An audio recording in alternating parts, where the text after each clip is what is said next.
मेरा किसी सीडी पे कॉपीराइट नहीं है, सबको कॉपी करने का कंप्लीट राइट है।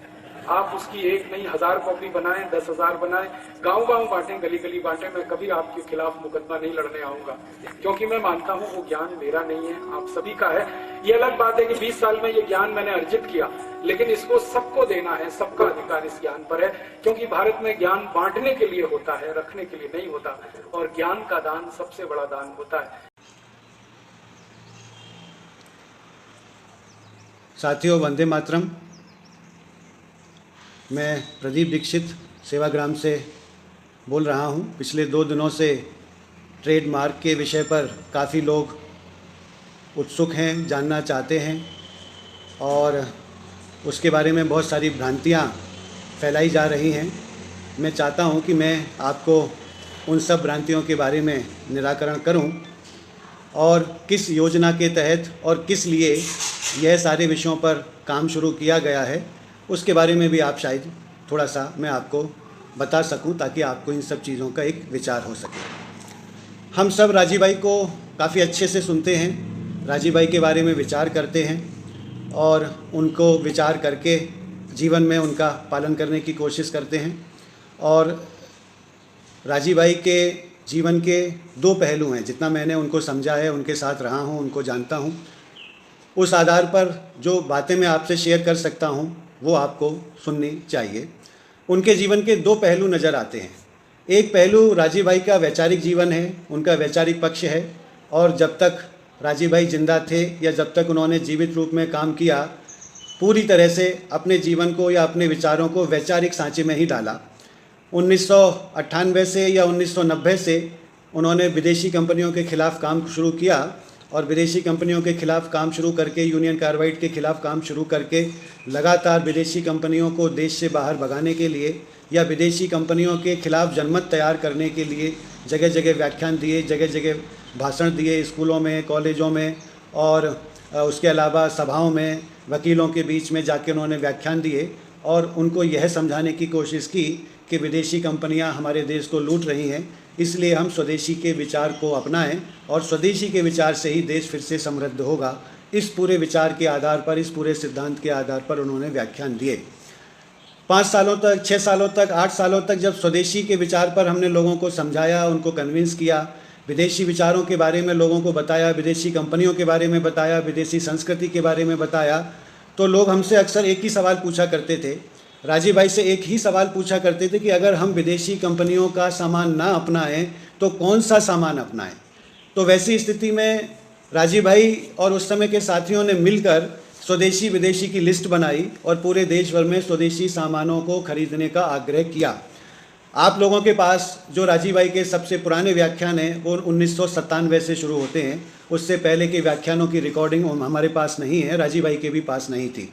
तो 1997 के बाद के जो व्याख्यान हैं उनमें आप पूरी आसानी से समझ सकते हैं कि विदेशी कंपनियों का बहिष्कार करें। बाटा, लिप्टन, पेप्सी कोला, यूनिलीवर या कैडबरीज या नेस्ले, जितनी भी विदेशी कंपनियों के सामान हैं उनका बहिष्कार किया जाए, और स्वदेशी कंपनियों के सामानों को खरीदा जाए। और उस समय स्वदेशी कंपनियों के सामानों को खरीदने की जो सूची दी जाती थी, उस सूची के आधार पर काम किया जाता था। लेकिन राजीव भाई के समय में स्वदेशी सामान बनाना या स्वदेशी सामान की बिक्री करने का कोई बहुत बड़ा नेटवर्क नहीं बना था, और ना हम उस नेटवर्क को बना पाए। हमने बहुत कोशिश की, या हम उस विषय पे नहीं सोच पाए, या हम ऐसी टीम नहीं बना पाए कि हम स्वदेशी सामानों की उपलब्धता पर काम कर सकें, या स्वदेशी सामानों को हम बना सकें, या स्वदेशी सामानों का विपणन कर सकें, उनके लिए व्यवस्थाएं कर सकें। ऐसा हम कुछ भी नहीं कर पाए, जिसकी वजह से राजीव भाई की बात सिर्फ इतनी ही होती थी कि भाई विदेशी कंपनियों का बहिष्कार करो और स्वदेशी सामान अपनाओ। लेकिन सारे प्रयासों के बावजूद राजीव भाई के समय में उनके हाथों से 3 ही स्वदेशी भंडारों का उद्घाटन हुआ था, जिसमें एक कोटा का भंडार था, एक जलगांव का भंडार था, और दूसरा एक छत्तीसगढ़ में भिलाई का भंडार था। 3 भंडारों का उद्घाटन, 3 भंडारों का शुभारंभ राजीव भाई के समय हुआ। फिर उनका जुड़ाव भारत स्वाभिमान के साथ हुआ, स्वामी रामदेव जी के साथ हो गया। उसके बाद की घटनाएं सब आपके सामने हैं, आप जानते हैं बेहतर ढंग से क्या हुआ। तो मेरा ये कहना है कि राजीव भाई के समय जो सबसे मूल बात थी वो ये बात थी कि राजीव भाई स्वदेशी के विचार के प्रचार के लिए घूमते रहे और उन्होंने स्वदेशी के विचार का बहुत बड़े लेवल पर लोगों का प्रचार किया या विदेशी कंपनियों के बहिष्कार का प्रचार किया, लेकिन स्वदेशी सामानों को उपलब्ध कराने के ऊपर कोई बहुत ज़्यादा काम हम नहीं कर पाए। अब इसका जो दूसरा पहलू ये है कि राजीव भाई के जो विचार हैं उसके दो पहलू हैं, जैसा मैंने कहा कि एक स्वदेशी के विचारों का प्रचार करना, दूसरा स्वदेशी के सामानों की उपलब्धता कराना और स्वदेशी के सामानों को बिक्री कराने के लिए उपलब्ध कराना। अब जब तक राजीव भाई थे तब तक विचारों का प्रचार किया, लेकिन राजीव भाई के जाने के 2-3 साल बाद हम सबको ऐसा लगा, खासकर मुझे विशेष रूप से, मैंने अपनी जो भूमिका तय की वो यह तय की कि भाई हम तो रचनात्मक कामों में लगेंगे और स्वदेशी के विचार को आगे बढ़ाने का काम करेंगे, स्वदेशी के उत्पादन का काम करेंगे, जगह जगह स्वदेशी भंडार खोलेंगे, जगह जगह स्वदेशी के कार्यकर्ताओं को हम संगठित करेंगे, स्वदेशी बनाने वाले उद्योगों को संगठित करेंगे। इसलिए मैंने अपने लिए जो भूमिका तय की वो पूरी तरह से स्वदेशी के विचार के प्रायोगिक पक्ष कर थी। और इसलिए हमने फिर 2 साल पहले 3 साल पहले बागभट्ट नाम का एक ब्रांड रजिस्टर्ड किया और बागभट्ट के ब्रांड पर हमने स्वदेशी उत्पादनों का उत्पादन और उनका वितरण शुरू किया। हमने कोई गलत काम नहीं किया है, हमने कोई अनैतिक काम नहीं किया है, हमने कोई राजीव भाई के विचारों के गलत जाकर या उनके विचारों के विरुद्ध जाकर हमने कोई काम नहीं किया। जब राजीव भाई अपने समय में 3 स्वदेशी भंडार खोल सकते थे या खुलवा सकते थे, हम 300 भंडार क्यों नहीं खोल सकते? हमारा हक है कि जो काम राजीव भाई नहीं कर सके वो काम करने के लिए अगर हमने पहल की है तो हमने कोई गलत काम नहीं किया है। इसलिए हमने तो अपने जीवन का लक्ष्य ये बनाया कि भाई हम किसी भी तरह से स्वदेशी के विचार को स्थापित करने के लिए प्रायोगिक काम करेंगे और स्वदेशी के विचार को स्थापित करेंगे। इसलिए उस रास्ते पर हमने शुरू किया। जिन भाइयों को ऐसा लगता है कि ये बेकार का काम है, जिन भाइयों को ऐसा लगता है कि फालतू का काम है, सिर्फ व्याख्यान देना ही सबसे बड़ा काम है, सिर्फ घर घर जाके समझाना अच्छा काम है, तो वो समझाएं। हमने उनको कभी मना नहीं किया कि आप घरों में मत समझाइए, व्याख्यान देने मत जाइए, या आप जो है सैद्धांतिक काम मत करिए, या आप वैचारिक काम मत करिए। ज़रूर करिए, जो आपको अच्छा लगता है आप वो काम करिए। लेकिन अगर हमने अपने लिए तय किया कि हम वैचारिक काम के साथ साथ प्रायोगिक काम भी करेंगे, वैचारिक काम के साथ साथ हम स्वदेशी की स्थापना के लिए भी ताकत लगाएंगे, तो हमने कोई गलत काम नहीं किया और उसके लिए हम जिंदगी भर इस काम को आगे बढ़ाने के लिए कृत संकल्पित हैं। हमारा कहना था कि राजीव भाई ने अगर 3 स्वदेशी भंडार खोले हैं तो हम 3000 स्वदेशी भंडार खोलने की प्लानिंग बना रहे हैं। इसमें गलत क्या है? और उस तरह के स्वदेशी भंडार खोलने के लिए अगर बागभट्ट का ब्रांड हमने डेवलप किया है तो हमने कुछ भी गलत नहीं किया है। ब्रांड के आधार पर ही चीज़ें चलती हैं, ब्रांड के आधार पर ही बाजार चलता है, ब्रांड के आधार पर ही चीज़ें खड़ी होती हैं। कुछ भी गलत नहीं किया है और हम उस काम को लगातार आगे बढ़ाएंगे। हम कोशिश करेंगे कि देश भर में 3 स्वदेशी भंडार जो राजीव भाई ने खोले थे, उसी तरह 3000 स्वदेशी भंडारों का हम देश भर में खोलने की तैयारी कर सकें और उस काम में लगे हैं। उसमें हमारे उत्पादन भी आएंगे और देश भर में छोटे छोटे स्वदेशी भंडार जो स्वदेशी उत्पादन का काम करते हैं उनके सामान भी लगाएंगे। अभी मात्र 3 महीने पहले, 2 महीने पहले हमने यहाँ पर पंचगव्य का शिविर लगाया। पूरे देश भर से 40-45 लोग आए पंचगव्य का उत्पादन सीखने के लिए। हमने उनके साथ भी कमिटमेंट किया है कि अगर हमारे साथ मिलकर जो गौ उत्पादक लोग जो गाय के उत्पादन का काम करेंगे, पंचगव्य का उत्पादन का काम करेंगे, हम उनके उत्पादनों को भी बाज़ार में उपलब्ध कराएंगे और उनको भी खड़ा करने की कोशिश करेंगे। ये हमारा कमिटमेंट हमारे 25 साथियों के साथ है जो यहाँ पर शिविर में आए थे और हमने उनका उत्साह बढ़ाने के लिए उनको ये जिम्मेदारी दी। हम उस पर आगे भी काम करेंगे। मेरे कहने का जो तात्पर्य है वो ये है कि राजीव भाई ने जो वैचारिक काम खड़ा किया उस पर प्रायोगिक काम खड़ा करने के लिए हमने काम शुरू किया है और हम वो करेंगे। रहा सवाल ट्रेडमार्क का कि राजीव भाई के फ़ोटो के ऊपर ट्रेडमार्क क्यों ले लिया या क्यों लेना चाहिए, क्यों नहीं लेना चाहिए, उसके पीछे जो सबसे बड़ा रीज़न है, आपको मैं पूरे विश्वास के साथ, आश्वासन के साथ कहता हूं कि जो भी राजीव भाई के साथी या उनके कार्यकर्ता वैचारिक काम कर रहे हैं उनको कोई भी इस तरह का चिंतन करने की ज़रूरत नहीं है। कोई भी डर उनके मन में नहीं होना चाहिए कि जो विचार का काम करते हैं, सेवा का काम करते हैं, प्रचार का काम करते हैं, जिन्होंने यूट्यूब के ऊपर राजीव भाई के व्याख्यान डाले हैं, जिन्होंने फेसबुक के व्याख्यान डाले हैं, उन पर कोई आँच आएगी या कोई आपत्ति आएगी, ऐसा कभी ज़िंदगी में भी नहीं होगा, क्योंकि वो सेवा का काम कर रहे हैं। लेकिन अगर राजीव भाई के विचार के आधार पर या राजीव भाई की फ़ोटो के आधार पर या राजीव भाई की फेस वैल्यू के आधार पर कोई व्यापार खड़ा होता है या कोई व्यापारिक उपक्रम खड़ा होता है तो उस पर ज़रूर नियंत्रण होना चाहिए। पिछले 4 सालों में, 5 सालों में राजीव भाई के विचारों पर कम से कम सैकड़ों लोगों ने पंचगव्य के उत्पादन करना शुरू किया है। बहुत अच्छी बात है, इसमें कोई बुरी बात नहीं है कि पंचगव्य का उत्पादन हो रहा है और राजीव भाई की प्रेरणा से वो बिक भी रहा है, बाज़ार में भी हो रहा है। कम से कम 15-20 लोगों को मैं जानता हूँ जो सेंधा नमक राजीव भाई के विचार पर बिक्री करते हैं, खुलेआम बिक्री करते हैं। बहुत अच्छी बात है, बिक्री होना चाहिए, क्यों नहीं होना चाहिए। और दूसरे उत्पादन भी बनाते हैं, मंजन भी बनाते हैं, तेल भी बनाते हैं, सारे सामान बनाते हैं, बिक्री होना चाहिए, ज़रूर होना चाहिए। लेकिन अब धीरे धीरे धीरे करके अगर राजीव भाई के विचारों के आधार पर प्रायोगिक काम होंगे और स्वदेशी के आधार पर हम प्रायोगिक काम करेंगे या स्वदेशी के आधार पर हम दुकानें बनाएंगे या उत्पादन करेंगे, उन उत्पादनों को, उन दुकानों को रेगुलेट कौन करेगा, उन उत्पादकों को कंट्रोल कौन करेगा, कौन उत्पादक क्या बना रहा है, कैसे बना रहा है, किस तरीके से बना रहा है, सही कानून से बना रहा है कि नहीं बना रहा है, उसका क्वालिटी कंट्रोल कैसे होगा, कौन क्वालिटी कंट्रोल करेगा, कैसे करेगा, ये हमको नहीं पता है। क्योंकि जब हम उत्पादन, किसी ने किताब छापी है तो किताब छापने से किसी का विरोध नहीं है, किताब छापे और उसको पढ़े, क्योंकि किताब पढ़ने के लिए होती है, वैचारिक काम है। लेकिन किसी ने राजीव भाई के विचारों के आधार पर कोई उत्पादन बनाया है और वो उत्पादन की बिक्री कर रहा है तो उसका मानकीकरण जरूर होना चाहिए, उसका स्टैंडर्डाइजेशन जरूर होना चाहिए। आज राजीव भाई के नाम पर या उनकी प्रेरणा से 20 लोग उत्पादन कर रहे हैं, कल अगर 2000 लोग उत्पादन करेंगे तो उनका मानकीकरण कौन करेगा, उनका क्वालिटी कंट्रोल कौन चेक करेगा, वो क्या बना रहे हैं, क्या नहीं बना रहे हैं, कैसे बना रहे हैं, उनको मदद कौन करेगा, हम कैसे करेंगे, कैसे उनको बाजार उपलब्ध कराएंगे। राजीव भाई के नाम पर अगर स्वदेशी का हम एक बहुत बड़ा उपक्रम शुरू करना चाहते हैं पूरे देश भर में, और होना भी चाहिए कि राजीव भाई ने जीवन भर स्वदेशी का विचार स्थापित किया है, क्या उनके नाम पर प्रायोगिक काम नहीं होने चाहिए? क्या उनके नाम पर या उनके विचार पर हम सिर्फ सैद्धांतिक कामों के अलावा प्रायोगिक काम नहीं करेंगे? जरूर होने चाहिए। मैं तो मानता हूं कि राजीव भाई के नाम पर और स्वदेशी के विचार के लिए पूरे देश भर में स्वदेशी का एक महा आंदोलन होना चाहिए। घर घर स्वदेशी उत्पादन होगा, गाँव गाँव में स्वदेशी उत्पादन होगा। हमारी एक मॉनिटरिंग टीम होगी, हमारी एक मॉनिटरिंग बॉडी होगी जो क्वालिटी कंट्रोल का काम करेगी, उनको सिखाएगी, उनको बताएगी। यहाँ सेवाग्राम में स्वदेशी उत्पादन के सिखाने का, उनके बनाने का और उनके विपणन का, उनकी बिक्री का भी एक बहुत बड़ा सेंटर बनना है। जब हम स्वदेशी ग्राम में, सेवाग्राम में इतना बड़ा सेंटर बनाने की कल्पना रखते हैं कि यहाँ पर हम सैकड़ों और हज़ारों कार्यकर्ताओं को स्वदेशी सामान बनाना और उनकी बिक्री कराना, उनके ब्रांड्स को डेवलप करना और उनको बाजार में स्थापित करना, इतना बड़ा जब प्रोग्राम हम लेकर चल रहे हैं तो ये कैसे संभव है कि हम राजीव भाई की फेस वैल्यू को नियंत्रित ना करें? हमें ज़रूर करना चाहिए।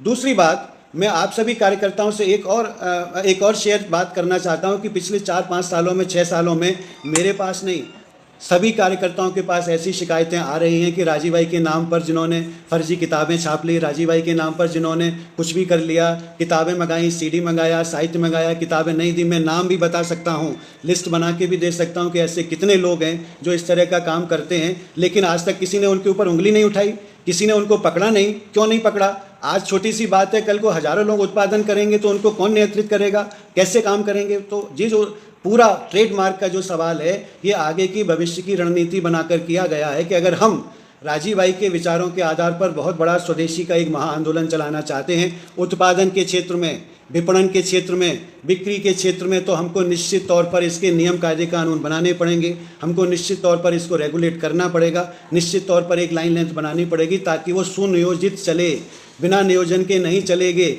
आपको ISI मार्क लेना है तो आपको सरकार से ISI मार्क लेना पड़ता है। स्वदेशी का मार्क, राजीव भाई जब जीवित थे तो उन्होंने अपने समय में स्वानंद नाम का एक मार्क बनाया था, और वो स्वानंद मार्क इसलिए बनाया था और वो राजीव भाई के नाम से रजिस्टर्ड है, आज भी ट्रेडमार्क में अवेंडेंट है, लेकिन उन्होंने स्वानंद नाम से ट्रेडमार्क बनाया ताकि स्वदेशी वस्तुओं को पहचाना जा सके। क्या हम आज भी नहीं कर सकते ये काम?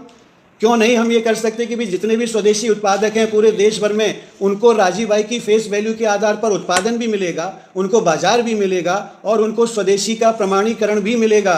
हमारी तो यहाँ तक कोशिश है कि राजीव भाई के फेस वैल्यू को ध्यान में रखकर, उनके विचारों को ध्यान में रखकर हम किसी भी तरह स्वदेशी उत्पादकों का मानकीकरण और उनका हम एक उनकी पहचान कि ये स्वदेशी उत्पादक हैं, इस रूप में डेवलप करना चाहते हैं। तो हम कोई इसमें व्यक्तिगत काम नहीं कर रहे हैं, हमको इसमें, मैं कोई अपनी तिजोरी नहीं भर रहा हूं, हमारा सारा काम आज तक ट्रस्ट के नाम पर है। आपको शायद पता नहीं होगा, बागवट नाम का ट्रेडमार्क हमारे राजीव दीक्षित मेमोरियल ट्रस्ट के नाम से है।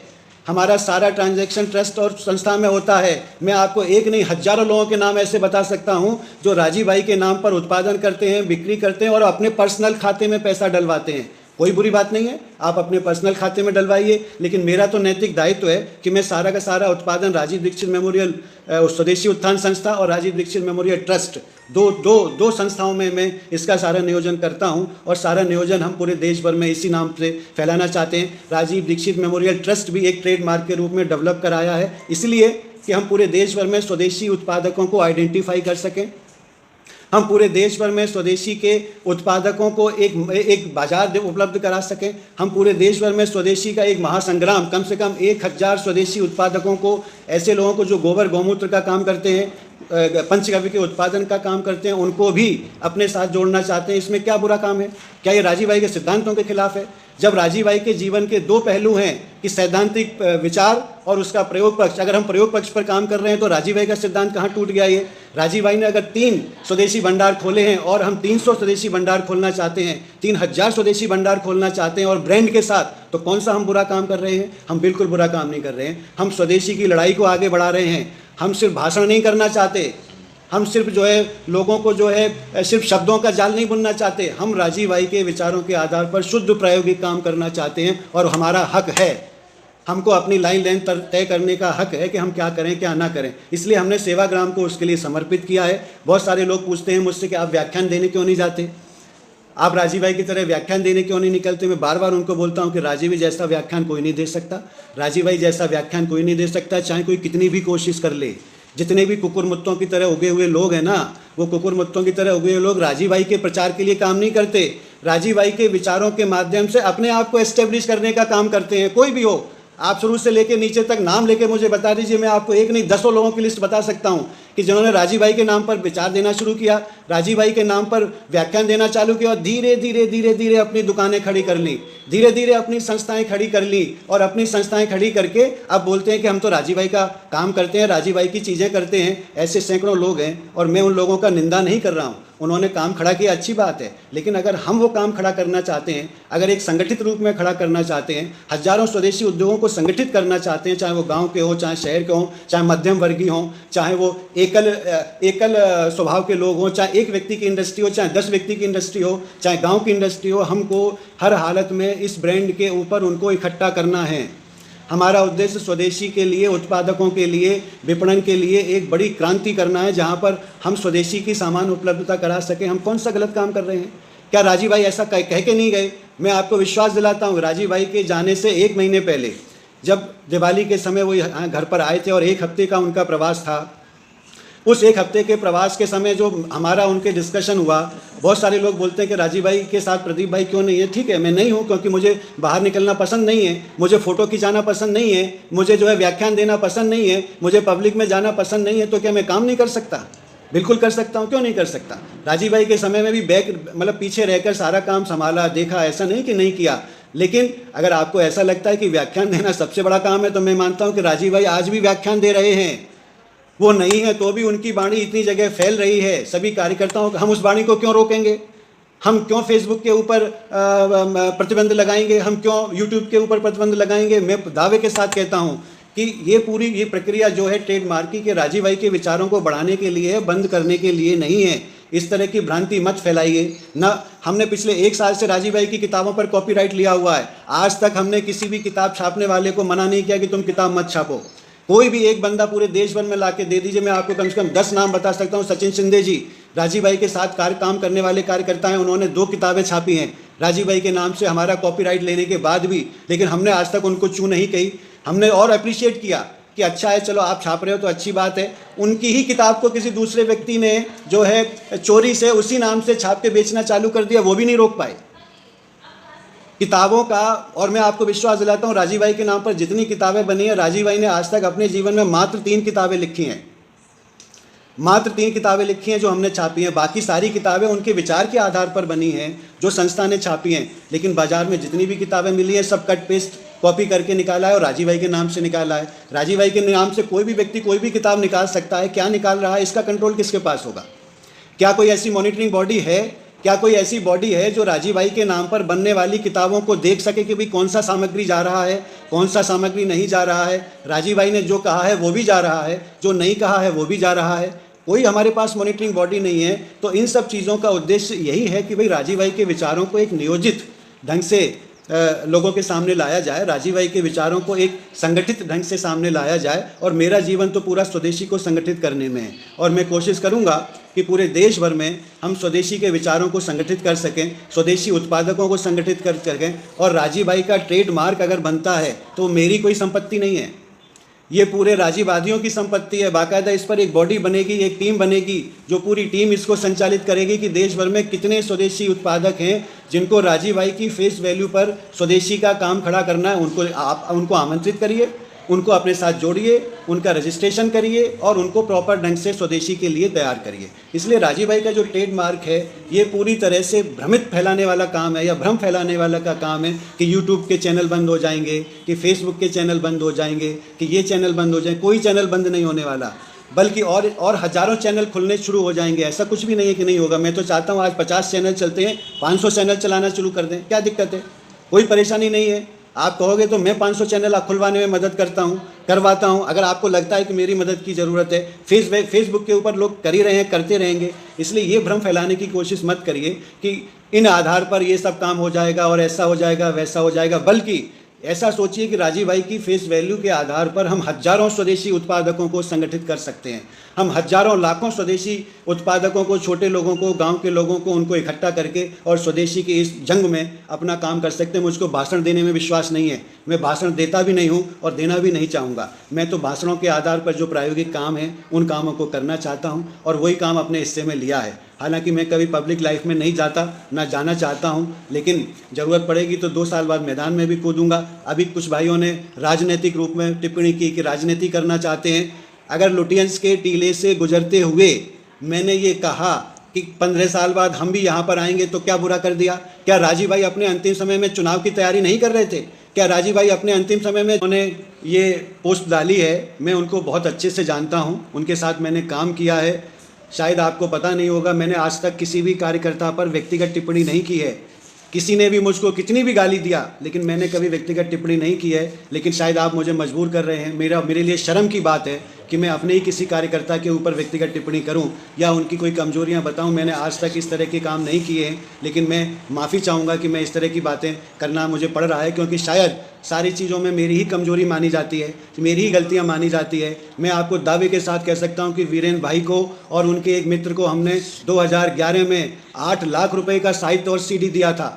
उस 8 लाख रुपए का साहित्य और सीडी को पूरा का पूरा बंटाधार कर दिया, एक पैसा भी हमको लौटा के नहीं दिया और लॉस भी हमको दिखाया। 8 लाख रुपए हमारे डूबे हैं दिल्ली में, आप पूछ लीजिए उनसे, वो 8 लाख रुपए आज तक वापस नहीं आए हैं। हमने सीडियाँ बिक्री का, आप जानते हैं कि हमने राजीव भाई की सीडी 10 रुपये में बिक्री करने का ठाना।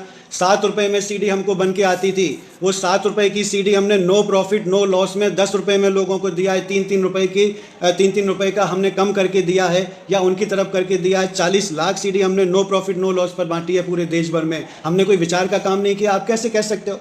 पूरे देश के कार्यकर्ता जानते हैं, पूरे ट्रस्टी जानते हैं कि सबसे सस्ती सीडी सेवाग्राम वर्धा ने उपलब्ध कराई है आज तक, उससे सस्ती सीडी किसी ने उपलब्ध नहीं कराई है आज तक। और सीडी के ऊपर टाटा नगर के एक भाई जो आज बहुत बड़े राजीव भाई के प्रचारक बनते हैं, उन्होंने जब हमने उनको बोला कि हम तो सीडी 10 रुपये की देंगे, तो उन्होंने कहा कि हमको सीडी 20 रुपये की चाहिए, 10 रुपया हमको इस पर कमीशन चाहिए। तो हमने कहा हम तो नहीं दे सकते। तो उन्होंने ज़बरदस्ती झगड़ा करके 20 रुपये में सीडी छापी और 20 रुपये में सीडी बिक्री की है। हमने तो 10 रुपये में सीडी बिक्री की है। हजारों दिल्ली के कार्यकर्ता हों, चाहे वो दिनेश गुप्ता जी हों, जिन्होंने हजारों सीडी बांटी हैं, आप सबसे पूछ लीजिए, हमने CD no profit no loss में बांटी है। हमने कोई धंधा नहीं किया है, हमने कोई व्यापार नहीं किया है, और जो 3 रुपया बचता था वो भी लोगों को ट्रांसफ़र कर दिया है। इसलिए सेवा का काम सिर्फ आप ही कर रहे हो, इतनी गलतफहमी में मत रहिए। पूरे 7 साल में राजीव भाई के जाने के बाद हम लोगों ने वर्मा जी की मदद से, दूसरे साथियों की मदद से 112 कैंप लगाए हैं पूरे देश भर में। उन 112 कैंपों में 30,000 से ज़्यादा लोगों को निःशुल्क चिकित्सा सहायता उपलब्ध कराई है। आप ऐसा कैसे कह सकते हैं कि हमने कुछ नहीं किया है? मैं कहता हूं कि जितना काम हमने किया है 8 सालों में किसी ने नहीं किया है पूरे देश भर में, और वो कुछ हमने हमारी टीम की मदद से किया है, वो सब कुछ हमने हमारे ट्रस्टियों की मदद से किया है। क्यों नहीं किया? कोई भी एक बंदा ऐसा बता दीजिए जिसने 8 साल में इतना बड़ा काम किया हो। नहीं किया।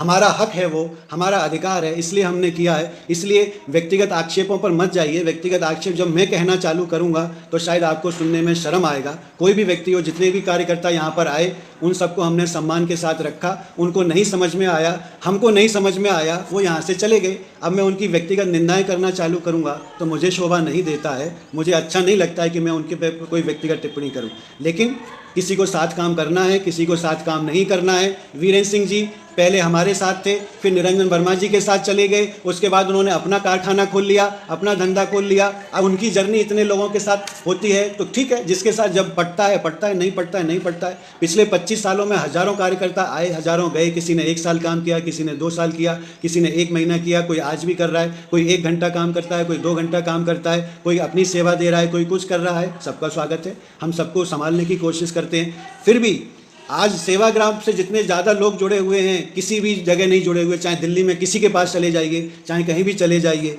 सेवाग्राम से ही सबसे ज़्यादा लोग जुड़े हैं। आज भी लोग आते हैं। ठीक है, हमारी कुछ मजबूरियां हैं, हम उनको नहीं संभाल पाए, या हम ऐसी टीम नहीं बना पाए, या हम ऐसे मैनेजमेंट नहीं बना पाए जो चीज़ों को टिका के रख सके। आगे कोशिश करेंगे बनाने का। हम बहुत अच्छे संसाधन उपलब्ध नहीं कर पाए। फिर भी राजीव भाई जब नहीं थे तब हम पूरे देश भर में सिर्फ 4 या 5 लोगों का मैनेजमेंट करते थे।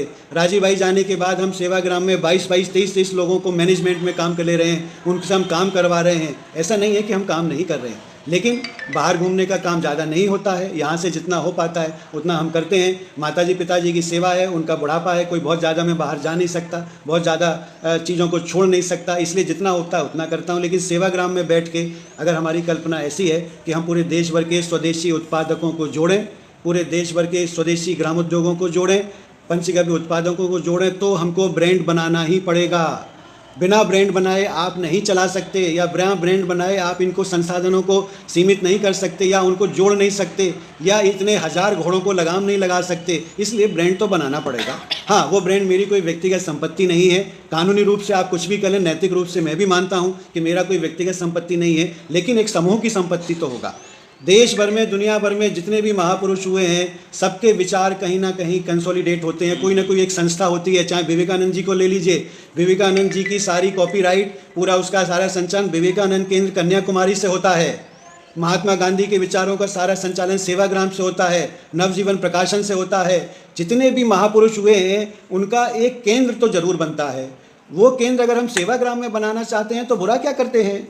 हमारे अलावा कौन है पूरे देश भर में जो 8 साल में केंद्र बना पाया, बनाने की कोशिश की? बना ले तो अच्छी बात है। हम तो चाहते हैं हजारों केंद्र राजीव भाई के बनाए ना, किसी ने मना थोड़ी किया है। लेकिन हम अगर सेवाग्राम में केंद्र बना के नियोजित करना चाहते हैं तो मुझे लगता है हम कोई गलत काम नहीं कर रहे हैं, हम कोई अनैतिक काम नहीं कर रहे हैं, हम राजीव भाई का ही काम कर रहे हैं, राजीव भाई का ही काम ले रहे हैं, आगे बढ़ा रहे हैं। प्रयोग करने में 50 गलतियाँ होंगी, हम गलतियाँ करेंगे। हम कोई इतने बड़े महापुरुष नहीं है कि हम गलतियाँ नहीं करेंगे, हमसे गलतियाँ नहीं होंगी। हम जब काम करेंगे, प्रयोग करेंगे, एक नहीं हजारों गलतियां होंगी, उन गलतियों को सुधारेंगे, फिर से आगे बढ़ेंगे, फिर से काम करेंगे। यही जीवन है और यही काम है। इसलिए मैं फिर से अंत में आपसे अपील करूंगा, आपको समझाना और आपको विश्वास दिलाना चाहूँगा कि कॉपीराइट का मतलब फेसबुक और यूट्यूब के विज्ञापनों को नियंत्रित करना नहीं है, या उनके विचारों को नियंत्रित करना नहीं है। सिर्फ व्यापारिक उपक्रम जो शुरू हो रहा है, या हजारों स्वदेशी उत्पादकों को जो हम जोड़ना चाहते हैं, उनके लिए हमको एक ब्रांड चाहिए होगा। बिना ब्रांड के हम उनको नहीं संभाल सकते, नहीं आगे लेके जा सकते। जैसे सरकार ने ISI ब्रांड बनाए हैं, या रेगुलेशंस के उन्होंने नियम कायदे कानून बनाए हैं, या जो भी किया है, ऐसे ही राजीव भाई का स्वदेशी को विचार बढ़ाने का, उत्पादकों को आगे बढ़ाने का, जगह जगह लोगों को संगठित करने का, उत्पादकों को संगठित करने का और उनको बाजार उपलब्ध कराने का उनका एक ब्रांड हम डेवलप कर रहे हैं। इसके पीछे ये डरने की ज़रूरत नहीं है कि हम किसी को जो है हम फ़ोटो लगाने से मना कर देंगे, या किसी को हम फेसबुक पर डालने से मना कर देंगे। हम कतई ऐसा नहीं चाहेंगे, क्योंकि हम राजीव भाई को बढ़ाना चाहते हैं, कम नहीं करना चाहते। हमारा उद्देश्य सिर्फ व्यापारिक गतिविधियों को नियंत्रित करने का है, इसके अलावा कुछ नहीं है। जो सैद्धांतिक और सेवा के रूप में राजीव भाई का काम कर रहे हैं, उनका खुले दिल से स्वागत है, वो करें। राजीव भाई उनके हैं, जितना हमारे हैं उतना उनके हैं। अगर हमारे परिवार में जन्म लिया है तो हमारा सौभाग्य है। हमारा आपका हक अगर 1% बनता है तो हमारा 10% बनेगा। ऐसा नहीं है कि पूरा हमारा ही हक है, हमारा भी हक है, कानूनी रूप से भी, नैतिक रूप से भी, सब तरह से। इसलिए आपका जितना हक है उससे थोड़ा सा ज़्यादा तो हमारा बनता है, और होना भी चाहिए। सौभाग्य से, दुर्भाग्य से, जैसा भी कहिए, क्रांतिकारियों के परिवारों पर उंगली उठाना बहुत आसान है। आज गांधी जी को भी गाली देना बहुत आसान है, लोग आसानी से गाली दे देते हैं गांधी जी को, कोई दिक्कत नहीं है, गाली देना तो हमारे यहाँ शगल है। मुझे तो बहुत ख़राब लगा ये कहकर, ये सुनकर कि मेरे ऊपर रामदेव जी से 4 करोड़ रुपया लेने की बात है। मुझे तो शर्म इतनी लगी, मुझे इतना दुख हुआ कि राजीव भाई के कार्यकर्ता ये कैसे सोच सकते हैं कि उनका परिवार उनकी हत्या के बदले पैसा ले सकता है। अगर जो लोग ऐसा सोच सकते हैं, मैं मानता हूँ वो राजीववादी है ही नहीं, उनको राजीव भाई का कहने का हक ही नहीं है। उनको इस मुद्दे पर मेरी अपनी राय हो सकती है, मेरी अपनी सहमति हो सकती है, मेरा अपना तरीका होता है काम करने का, लेकिन मैंने कभी किसी को रोका तो नहीं कि आप मत काम करिए, आपको व्यापार करना है करिए, आपको गौशाला खोलनी है खोलिए, आपको उत्पादन करना है खोलिए, आपको जो करना है करिए। मैं क्यों रोकूं किसी को? किसी को अच्छा लगता है करे, लेकिन मुझे जो अच्छा लगता है मुझे भी करना चाहिए। मुझे भी जो अच्छा लगता है, मुझे जो लगता है कि मुझे ये करना है वो करना चाहिए, और मैं करूँगा, किसी के दबाव में आकर नहीं करूँगा। आप लाख बार मुझसे आकर बोलो कि राजीव भाई, प्रदीप भाई इसको करिए ज़बरदस्ती, ऐसा नहीं है ज़बरदस्ती, तो मुझे कन्विंसिंग होनी चाहिए बात। अगर कन्विंस होगी तो मैं बिना कहे करूँगा। इसलिए इस बात को मैं ज़्यादा नहीं पढ़ना चाहता हूँ। मैंने अपना जीवन का उद्देश्य सिर्फ रचनात्मक कामों के लिए लगाया है, और राजीव भाई के जाने के बाद मैंने अपने परिवार को ये संकल्प दिलाया है कि मैं सिर्फ रचनात्मक कामों पर लगूंगा, रचनात्मक कामों को ही खड़ा करूंगा। अपने तमाम साथियों को, अपने पुराने जितने भी तमाम लोग हैं, उन सबको मैंने ये वायदा किया है कि मैं सिर्फ रचनात्मक कामों में लगूंगा, स्वदेशी को खड़ा करने में लगूंगा, स्वदेशी उत्पादकों को खड़ा करने में लगाएंगे, स्वदेशी उत्पादन करेंगे, लाखों हजारों स्वदेशी भंडार खुलवाएंगे, बागभट्ट के द्वारा हो या किसी और के द्वारा हो, लेकिन उसका मेरा उद्देश्य जीवन में स्वदेशी के इस आंदोलन को आगे बढ़ाना है। इसलिए हमने ये ट्रेडमार्क रजिस्टर्ड कराया है, लेकिन इससे कोई हानि नहीं है, इससे किसी को कोई नुकसान नहीं है। ये हमारे लिए चीज़ों को नियंत्रित करने का माध्यम है। अब किसी को अगर नियंत्रित नहीं होना है, किसी को अगर इसमें बंधना नहीं है, राजीव भाई को खुला समझ के इस्तेमाल करना है तो कर सकते हैं, कोई दिक्कत नहीं है। लेकिन मेरा तो ऐसा मानना है कि राजीववादियों को या राजीव भाई के मानने वालों को ये सोचना चाहिए कि राजीव भाई के नाम पर जो भी व्यापारिक उपक्रम चलाएगा उसको एक नियंत्रित मर्यादा में तो काम करना चाहिए, उसको एक ट्रस्ट के अंडर में या एक नियमित तौर पर काम तो करना चाहिए, नहीं तो ये समेटा नहीं जाएगा, इसका कोई संगठन नहीं बन सकता, इसका कोई जुड़ाव नहीं हो सकता है। इस जुड़ाव को करने के लिए ही इस ट्रेडमार्क को हमने रजिस्टर कराया है। इसलिए आप बिल्कुल चिंता मत करिए, इसमें किसी का नुकसान नहीं है, ना किसी को कोई रोका जाएगा, लेकिन व्यापारिक गतिविधियों को नियंत्रित तो किया जाएगा और करना भी चाहिए, इसमें कुछ भी गलत नहीं है। राजीव भाई के परिवार के नाते या एक सामान्य कार्यकर्ता के नाते या स्वदेशी का प्रचारक के नाते, स्वदेशी के आंदोलन को बढ़ाने के लिए हमें राजीव भाई के विचारों का इस्तेमाल करना चाहिए, उनका प्रयोग करना चाहिए। यही उनको सच्ची श्रद्धांजलि होगी। जिनको वैचारिक काम करने हैं वो वैचारिक काम करें, जिनको प्रायोगिक काम करने हैं प्रायोगिक काम करें, जिनको रचनात्मक काम करने हैं रचनात्मक काम करें। मेरा काम रचनात्मक काम करने का है और उसके लिए हमने ये ट्रेडमार्क लिया है। इसलिए डरने की ज़रूरत नहीं है, किसी पर कोई प्रतिबंध नहीं लगेगा। लेकिन जो लोग चोरी करेंगे, जो लोग जो है जालसाजी करेंगे या जो लोग राजीव भाई के नाम पर धोखा देंगे, उनको नियंत्रित करने का काम अगर आप नहीं करोगे तो मैं तो करूँगा, जरूर करूंगा। अब तक नहीं किया लेकिन आगे तो करूंगा, इसमें कुछ भी गलत नहीं है। इसलिए मैं आप सबको विश्वास दिलाता हूं, निश्चिंतता के साथ काम करिए, कोई आपको रोकने नहीं आएगा। सिर्फ कानून हमेशा गलत लोगों के लिए होते हैं, अच्छे लोगों के लिए नहीं होते। इसलिए मैं आपको विश्वास दिलाता हूं, आगे और जो प्रश्न आएंगे, जो मुद्दे आएंगे, मैं ज़रूर आपके साथ शेयर करूंगा। शायद कल फिर से कोई दूसरा विषय पर मैं डालूं वीडियो। मेरा ये पहला वीडियो है जो मैंने आपके सामने रखा है, डाला है। मेरी कोई इच्छा नहीं होती है, लेकिन अगर आप चाहेंगे तो मैं समय समय पर आपके बीच में ज़रूर उपस्थित होऊंगा अपनी बातों को रखने के लिए और अपने विचारों को रखने के लिए। जय हिंद, वंदे मातरम। साथियों, वंदे मातरम। ट्रेडमार्क के विषय को लेकर या कॉपीराइट के सवाल को लेकर बहुत सारे लोगों में जो एक भय का माहौल बनाने की कोशिश की गई, उस सब निराकरण के लिए मैंने 2 दिन पहले आप सब लोगों के साथ एक संवाद करने की कोशिश की थी। शायद उसमें से बहुत सारे लोगों को समाधान मिला होगा। मेरे ख्याल से करीब 30-40 हज़ार लोगों ने उनको देखा है अभी 2 दिनों के अंदर। काफ़ी लोगों को समाधान मिला होगा, काफ़ी लोगों को समाधान नहीं भी मिला होगा। बहुत सारे फ़ोन मेरे पास 2 दिनों में आए जिनको मैंने समाधान देने की कोशिश की, और उनके मन में भी यही शंका थी, उनके मन में भी यही भय था कि क्या हमारे पास से यह अधिकार छिन जाएगा कि हम राजीव भाई को जो गांव-गांव में घुमाना चाहते हैं, गांव-गांव में सुनाना चाहते हैं, या फेसबुक के ऊपर सुनाना चाहते हैं, या यूट्यूब के ऊपर सुनाना चाहते हैं। अगर उनके मन में ये भय नहीं निकला है तो भी मैं अपने परिवार की तरफ से, अपने बड़े परिवार की तरफ से जिसमें हज़ारों कार्यकर्ता शामिल हैं, मैं उनको आश्वासन दिलाना चाहता हूं कि इस तरह का कोई भी भय अपने मन में ना रखें और इस तरह की कोई भी कोई भी बहस होती है तो उसमें खुले रूप से आप मुझसे पूछ सकते हैं कि इस तरह का कोई भी भय कायम करने की ज़रूरत नहीं है। सभी को राजीव भाई के विचारों को फैलाने का अधिकार है और रहेगा। सवाल सिर्फ इतना है कि बहुत सारे लोगों ने यह भी सवाल पूछा कि राजीव भाई ने जब कॉपीराइट और पेटेंट और इन सब की बातें नहीं की हैं तो आप क्यों कर रहे हैं। ज़रूरत जब जैसी होती है, राजीव भाई को जैसी चीज़ों की ज़रूरत थी उन्होंने वैसा काम किया, आज हमको ज़रूरत पड़ रही है तो हम वैसा काम करेंगे।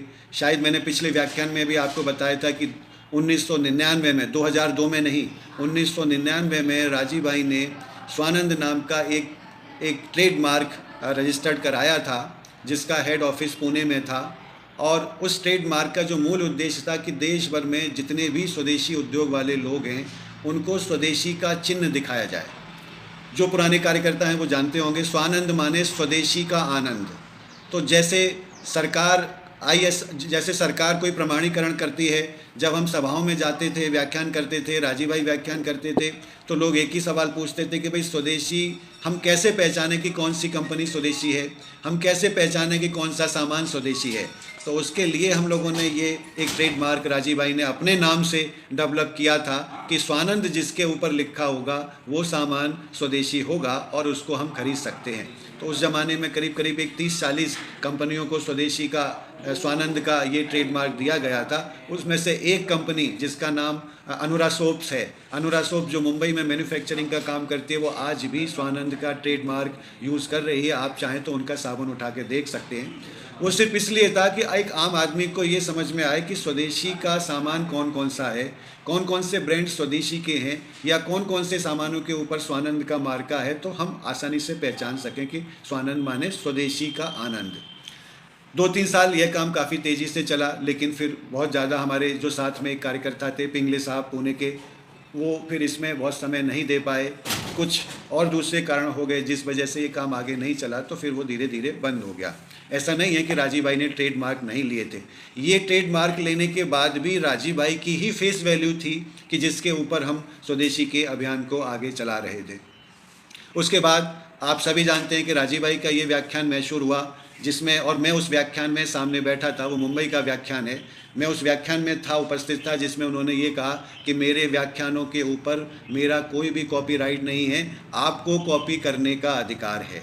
ये जो बात राजीव भाई ने बोली उसका जो उसके पीछे जो उद्देश्य था कि भाई कैसे भी करके इन सारे विचारों को फैलाया जाए, और उस फैलाने के बारे में उन्होंने कहा कि भाई आपको कॉपी का, आप शब्दों पर ध्यान दीजिए। राजीव भाई कहते हैं कि मेरे व्याख्यानों पर, मेरे भाषणों पर मेरा कोई कॉपीराइट नहीं है, आपको कॉपी करने का अधिकार है। इसका मतलब उन्होंने बाद में ये एक्सप्लेनेशन भी दिया है उसी व्याख्यान में कि आप अगर मेरे व्याख्यानों में से, मेरी किताबों में से मेरा नाम हटा देंगे, मेरी फ़ोटो हटा देंगे, उसकी जगह आप अपनी फ़ोटो लगा लेंगे या अपना नाम लिख लेंगे, तो मुझे कोई आपत्ति नहीं होगी।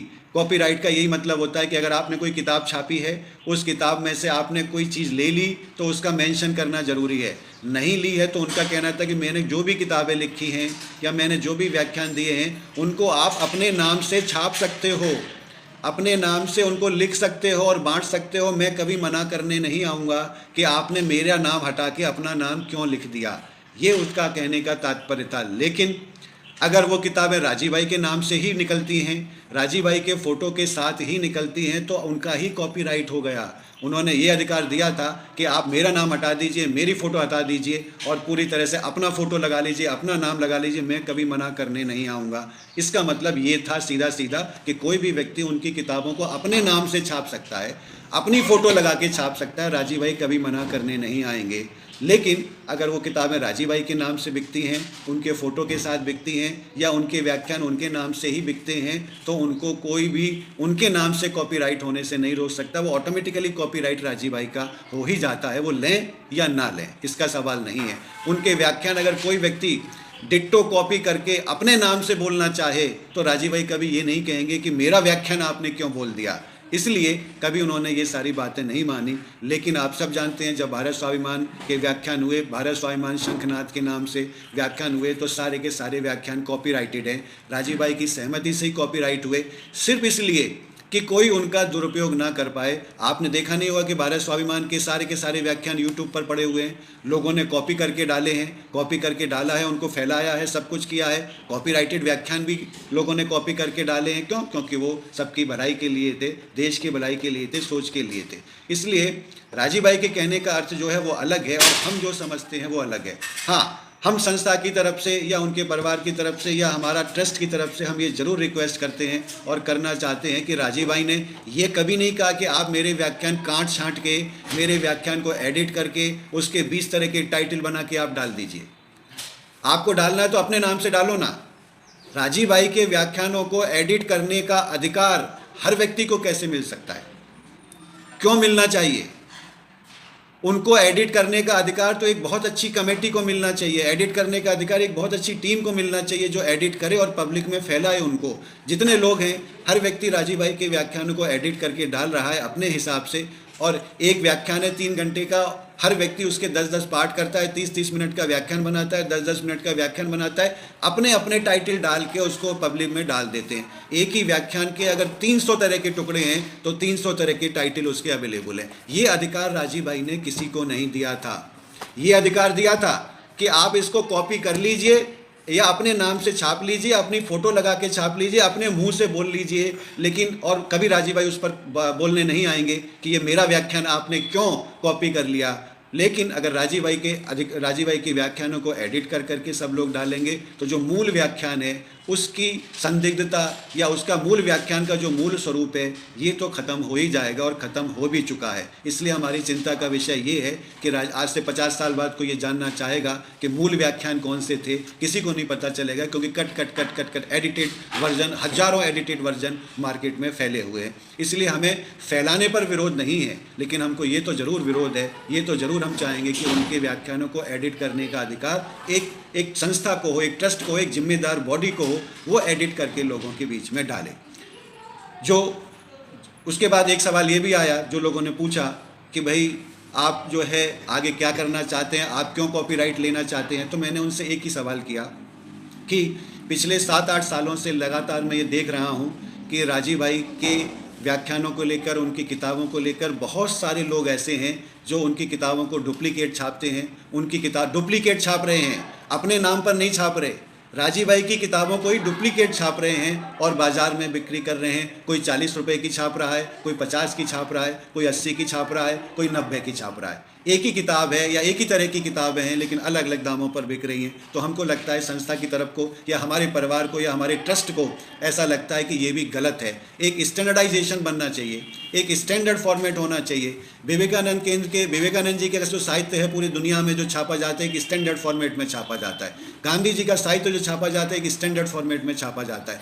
जितना भी साहित्य, जितने भी महापुरुषों का, गीता प्रेस गोरखपुर जिसने रामायण, महाभारत और इन सारी चीज़ों को, हमारे पुराने ग्रंथों को छापा, एक स्टैंडर्ड फॉर्मेट में छापा और एक ही जगह से छापा है ताकि बार बार उसके अलग अलग आवृत्तियाँ ना हो। लेकिन अगर आपको छापना है, गांधी जी की आत्मकथा एक ही जगह से छपी है, नवजीवन प्रकाशन से, एक ही स्टैंडर्ड फॉर्मेट में छपी है। जिसको फ्री बांटना होता है फ्री बांटता है, जिसको दान देना होता है दान देता है। उस किताब को फैलाने के लिए हजारों लोग अपनी अपनी मदद करते हैं, करें, किसी ने मना नहीं किया। तो हमारा कहना है कि राजीव भाई का जो भी साहित्य है एक स्टैंडर्ड फॉर्मेट में आना चाहिए और स्टैंडर्ड फॉर्मेट से कोई छेड़छाड़ नहीं होनी चाहिए।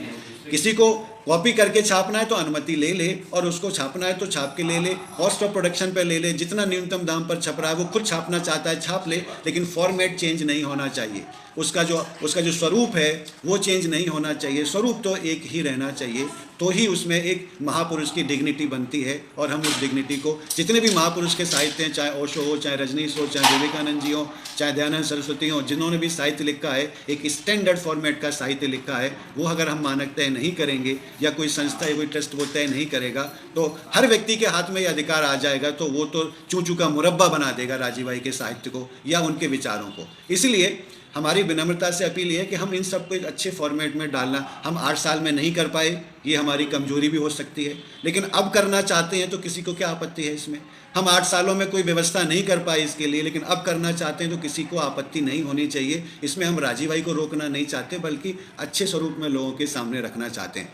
हमारी योजना है कि तमिल में भी साहित्य बने उनका, अंग्रेजी में भी साहित्य कन्वर्ट हो, सभी भारतीय भाषाओं में उनका साहित्य कन्वर्ट हो, तो एक स्टैंडर्ड फॉर्मेट तो होगा, तभी होगा, नहीं तो वो नहीं हो पाएगा। इसलिए हमारी कोशिश है कि इन सबको एक व्यवस्थित स्वरूप में निकाला जा सके, ताकि सभी भारतीय भाषाओं में और विश्व की सभी भाषाओं में इसका अनुवाद और एक प्रॉपर उसका हम काम कर सकें, तो ज़रूर हमारे ये काम आएगा और हम इस काम को आगे बढ़ा सकते हैं। राजीव भाई का ही काम आगे बढ़ाने की हम कोशिश कर रहे हैं।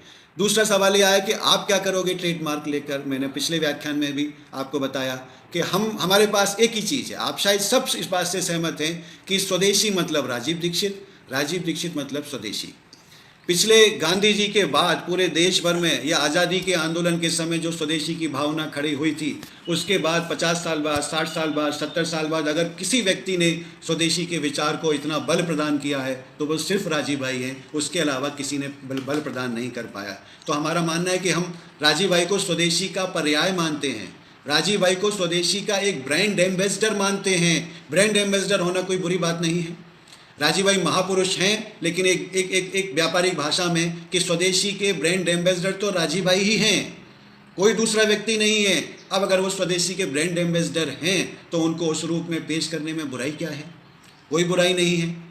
महात्मा गांधी खादी के ब्रांड एम्बेसडर थे, उन्होंने अपने आप को जारी किया। हर व्यक्ति एक ब्रांड एम्बेसडर है। भगवान राम हिंदुत्व के ब्रांड एम्बेसडर हैं, भगवान हैं, हम पूछते हैं, लेकिन हिंदुत्व का या हिंदू धर्म को आगे बढ़ाने का, विवेकानंद हिंदू धर्म को आगे बढ़ाने के ब्रांड एम्बेसडर हैं एक भाषा में। ऐसा नहीं है कि वो महापुरुष हैं, महापुरुष तो कर्मों से हैं, लेकिन एक ब्रांड एम्बेसडर हैं जो हिंदू या हिंदू संस्कृति या हिंदू सभ्यता को आगे बढ़ाने वाले हैं। वैसे ही राजीव भाई स्वदेशी के विचार के ब्रांड एम्बेसडर हैं। अगर हम उनको उस छवि के साथ पेश करते हैं तो हमें लगता है कि हम आगे आने वाले भविष्य में जो एक बहुत बड़ा स्वदेशी आंदोलन खड़ा करना चाहते हैं, जगह जगह गाँव-गाँव में स्वदेशी उद्योग बनाते हैं लोग, स्वदेशी उद्योग करते हैं, चाहे वो हाथ के बनाने वाले हों, चाहे दूसरे बनाने वाले हों, छोटे छोटे उद्योग करते हैं। हजारों, 1 लाख रुपए, 10 लाख रुपए, 20 लाख रुपए वाले टर्नओवर के उद्योग करते हैं। इन सभी उद्योगों को अगर हमको एक संगठित समूह में लेना आना है तो उसका ब्रांड एम्बेसडर कौन होगा?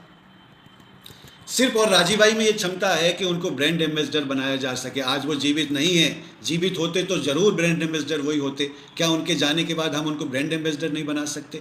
ठीक है, उन्होंने एक विचार दिया, अच्छा है, हम उस विचार से प्रेरित होते हैं, लेकिन उनकी कल्पनाओं पर अगर हमको आगे कोई बड़े काम खड़े करने हैं तो उनको एक ब्रांड एम्बेसडर के रूप में हमें खड़ा करना पड़ेगा और उसको हम एक नियम कायदे कानून में बांध कर उस काम को आगे बढ़ाएंगे। ये कोई व्यावसायिक एक छोटा दृष्टिकोण नहीं है, ये इतना बड़ा दृष्टिकोण है कि अगर हम इस पर काम खड़ा करेंगे, हम चाहते हैं पूरा देश स्वदेशी में हो जाए, हम चाहते हैं पूरा भारत स्वदेशी में हो जाए, हम व्यवस्था परिवर्तन भी स्वदेशी के माध्यम से करना चाहते हैं। कैसे करेंगे? हमारे पास एक कार्ल मार्क्सिज्म का ब्रांड एम्बेसडर है। कार्ल मार्क्स के अलावा कोई दूसरा व्यक्ति ब्रांड एम्बेसडर नहीं। राजीव भाई स्वदेशी के ब्रांड एम्बेसडर हैं, आप माने या ना माने। हम उस नज़रिए से उनको देखना चाहते हैं कि उन्होंने इतने अच्छे विचार हमको दिए और लोग उनको भगवान भी मानते हैं, लोग उनको पूजते भी हैं, अपने देवालय में भी रखते हैं, अपने हृदय में भी रखते हैं। क्यों? क्योंकि उन्होंने स्वदेशी के भाव को या हमारे लिए इतने अच्छे समर्पण के भाव दिए हैं कि हमारे मन में उनके प्रति नतमस्तक होना स्वीकार है। लेकिन हमारा मानना है कि अगर हमको स्वदेशी के ऊपर बड़े काम करने हैं, संगठनात्मक काम करने हैं, स्वदेशी के आधार पर देश को खड़ा करना है, तो राजीव भाई को स्वदेशी का ब्रांड एम्बेसडर बनाना ही पड़ेगा, कोई रास्ता नहीं है। उसके संचालन के लिए आपको क्या लगता है? मेरे पास इतनी ताकत है, क्षमताएं नहीं है, मैं एक छोटा सा कार्यकर्ता हूँ। उसके संचालन के लिए हमको हजारों लोगों की टीम बनानी पड़ेगी, सैकड़ों कार्यकर्ताओं की टीम बनानी पड़ेगी, जो प्रोफेशनल्स हैं, जो सिस्टम चलाते हैं, जो सिस्टम को देखते हैं, जो समझते हैं चीज़ों को, जो मैनिपुलेट करते हैं, ऐसे लोगों की टीम बनानी पड़ेगी। तब हम इन सब चीज़ों को खड़ा कर सकते हैं और चला सकते हैं। एक भाई ने यह भी सवाल पूछा कि क्या आप राजनीति की तरफ जाना चाहते हैं? तो मैंने उनको बोला हाँ, ज़रूर जाना चाहते हैं। जब राजीव भाई अपने अंतिम समय में भारत स्वाभिमान के माध्यम से राजनीति में जाना चाहते हैं, क्यों? क्योंकि व्यवस्था परिवर्तन करना है, तो क्या उनका वो सपना पूरा नहीं होना चाहिए? मैं तो ये मानता हूँ कि राजीव भाई ने जो स्वदेशी का विचार रखा है, और अगर हम व्यवस्था परिवर्तन के बारे में बात करते हैं तो निश्चित तौर पर बिना संसद में जाए, या तो आप संसद में प्रेशर बनाइए कि लोग आपके विचारों पर नीति बनाएं, स्वदेशी की नीतियां बनाएं, स्वदेशी रोजगार की नीतियां बनाएं, स्वदेशी के ऊपर देश चलाएं, और नहीं तो आप अपनी सरकार बनाइए और स्वदेशी के आधार पर काम करिए। भारत स्वाभिमान का भी यही लक्ष्य था कि या तो हम प्रेशर बनाएंगे और नहीं तो हम खुद अंदर जाकर सारा सिस्टम बदलेंगे। लेकिन दुर्भाग्य हमारा कि राजीव भाई हमारे बीच में नहीं रहे या असमय चले गए। लेकिन क्या उनका सपना वहीं टूट जाना चाहिए? 8 साल हो चुके हैं उनको गए। भारत स्वाभिमान के बारे में आप सब जानते हैं कि वो आगे की क्या रणनीति अपना रहा है, कैसे काम करेगा। लेकिन अगर हमको लगता है कि हम कोई एक नई पहल कर सकते हैं तो ज़रूर करनी चाहिए। अतीश पाठक जी यहाँ सेवाग्राम आए और उन्होंने सारी योजना बताई और उन्होंने और मिश्रा जी ने मिलके एक पार्टी भी बनाई और दोनों लोग मिलकर आए। ठीक है, कुछ आपसी मनमुटाव हैं, उनके आपसी मनमुटाव की बात है, लेकिन हमने तो दोनों का ही स्वागत किया। और हमको ऐसा लगा कि शायद इस टीम के माध्यम से हम कोई एक नई राजनीतिक पहल कर लें। और नई राजनीतिक पहल वो अगर होती है तो आगे 2 साल में, 4 साल में, 5 साल में अगर राजीव भाई के नाम पर भी कोई राजनीतिक पार्टी बनती है तो कम से कम राजनीति में राजीव भाई के विचार तो जाएंगे।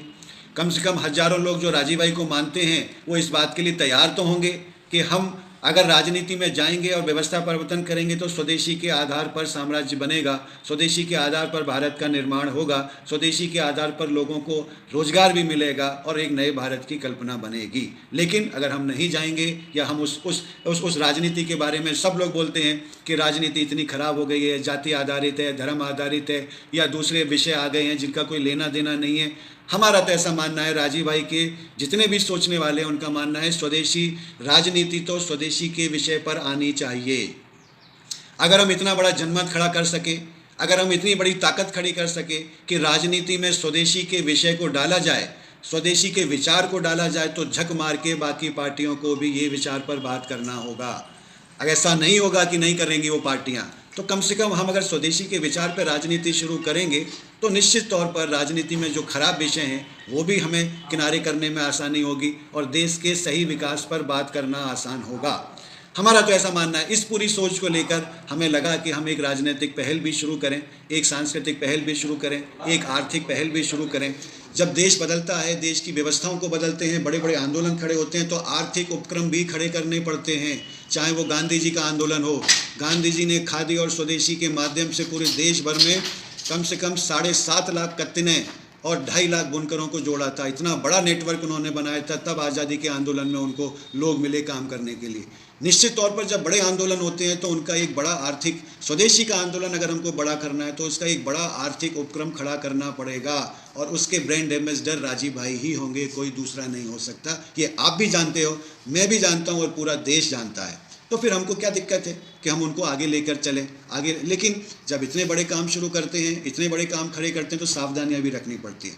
हम राजीव भाई के नाम पर कोई पार्टी बनाएंगे और हमारे पास कोई अधिकार नहीं है तो हमारे ही पैरेलल एक दूसरी पार्टी भी बन जाएगी जो राजीव भाई के नाम पर काम करेगी। आप कोई बड़े आर्थिक उपक्रम खड़े करेंगे और आगे सक्सेस होंगे तो आपके पैरेलल दूसरी संस्थाएं भी खड़ी हो जाएंगी, दूसरे लोग खड़े हो जाएंगे आपको ही तोड़ने के लिए। तो वैसी स्थिति में हम इतना बड़ा काम खड़ा करना चाहते हैं तो एक सुरक्षित और एक लंबी दूरदृष्टि को रख के ही खड़ा करना चाहते हैं। इसमें कोई छोटी दृष्टि नहीं है कि इनके व्याख्यान बंद हो जाएंगे, कि उनके फेसबुक बंद हो जाएंगे। इसमें इतनी छोटी दृष्टि को रख के हमने काम नहीं किया है। हमारी दृष्टि तो सिर्फ इतनी है कि हम इस माध्यम से, राजीव भाई के माध्यम से आने वाले 20 सालों में एक बड़ा जनमत खड़ा कर सकें और एक बड़ा आर्थिक उपक्रम खड़ा कर सकें जो मेरा नहीं होगा, सबका होगा।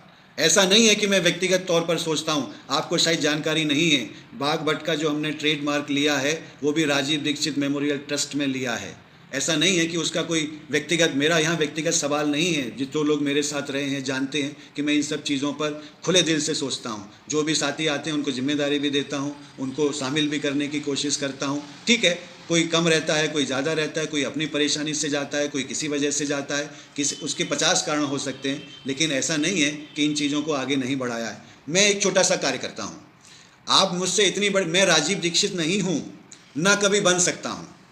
मेरे अंदर इतनी प्रतिभा नहीं है कि मैं राजीव भाई के पैरेलल जाने का सोचूं।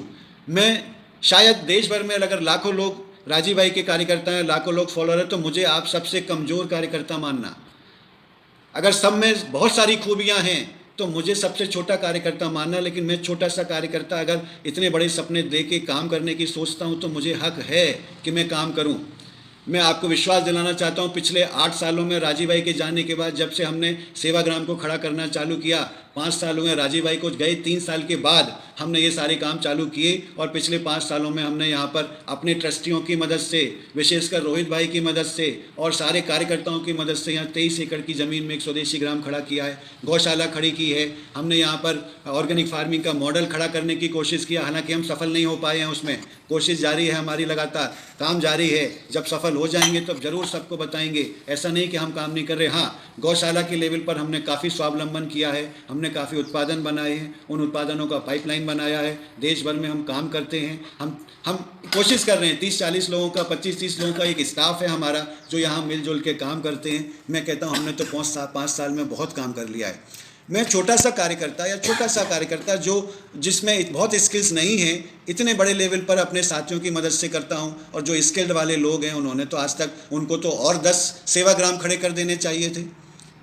अगर उनको लगता है कि सारी अकल उनके पास है, सारी बुद्धि उनके पास है, तो स्वागत है। मैंने किसी को नहीं रोका कि कोई काम ना करे, मैंने किसी को आज तक नहीं रोका कि आप ये काम मत करो। जिसको जो अच्छा लगता है वो काम कर रहा है। लेकिन अगर ऐसा है तो मैं तो कहता हूँ मैंने बहुत कम क्षमताओं के साथ ये काम शुरू किया है। धीरे धीरे क्षमताएं विकसित होंगी। मैं नेतृत्व नहीं करता राजीव भाई का, ना मैंने कभी कहा कि मेरा नेतृत्व स्वीकार करिए। मैं तो एक कार्यकर्ता की हैसियत से काम कर रहा हूँ। एक छोटे से उनका दायित्व है मेरे ऊपर, और मेरा भी मन करता है कि मैं पूरा जीवन इस काम पे लगाऊं। और ये संकल्प लेके बैठा हूँ सेवाग्राम में कि अगले 25 सालों तक सिर्फ और सिर्फ राजीव भाई के लिए काम करूँगा। लोग आएंगे, लोग जाएंगे। आज राजीव भाई के साथ काम करते हैं, कल किसी और के साथ काम करेंगे, कल किसी और के साथ करेंगे, परसों अपनी दुकान बना लेंगे और अपने ही बाबा बन जाएंगे। मुझे इसमें कोई दिक्कत नहीं है। लोग बने, बाबा भी बने, नेतृत्व भी करें, अपना संस्था भी बनाएं, अपनी चीज़ें भी बनाएं, लेकिन हमारा तो एक ही गुरु है, वो है सिर्फ राजीव भाई। हमारे यहाँ दूसरा गुरु कोई नहीं है। मैं तो दूसरा गुरु किसी को मानने वाला नहीं हूँ। इसलिए जो गुरु बनने वाले लोग हैं ना, वो ऑटोमेटिकली अपने आप अलग हो जाते हैं। हमारी संस्था में, हमारे ट्रस्ट में एक ही गुरु है और वो है राजीव दीक्षित। अगले 25 सालों तक, जब तक हम जिंदा हैं, एक ही गुरु रहने वाला है और वो है राजीव दीक्षित।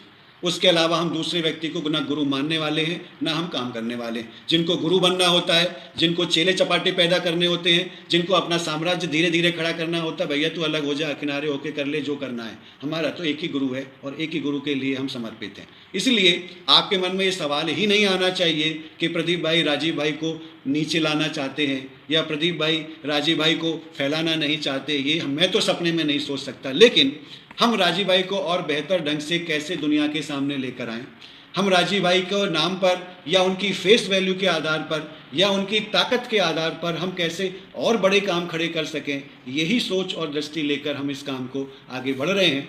मैं चाहता हूं कि देश भर में हजारों कार्यकर्ता हैं जो राजीव भाई को मानते हैं, लाखों कार्यकर्ता हैं। हमारा उनसे संपर्क नहीं है। क्यों? क्योंकि संपर्क करने के हमारे पास उतने साधन नहीं थे। अब धीरे धीरे हम सबसे संपर्क करने की कोशिश कर रहे हैं।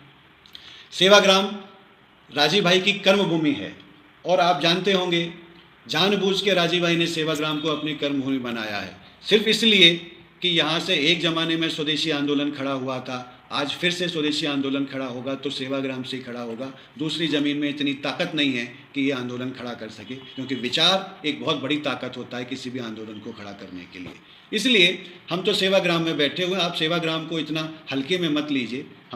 हम कोशिश कर रहे हैं, 5 सालों में हमने जितना भी विकसित किया है, तमाम विरोधों के बावजूद, तमाम कमियों के बावजूद, तमाम तरह की बाधाओं के बावजूद लोगों ने हमें मदद की और हमने लोगों के साथ काम खड़ा किया। अगले आने वाले 5 साल में हम उसको और बड़े लेवल पर खड़ा करेंगे। किसी को सेवाग्राम से जलन क्यों होती है?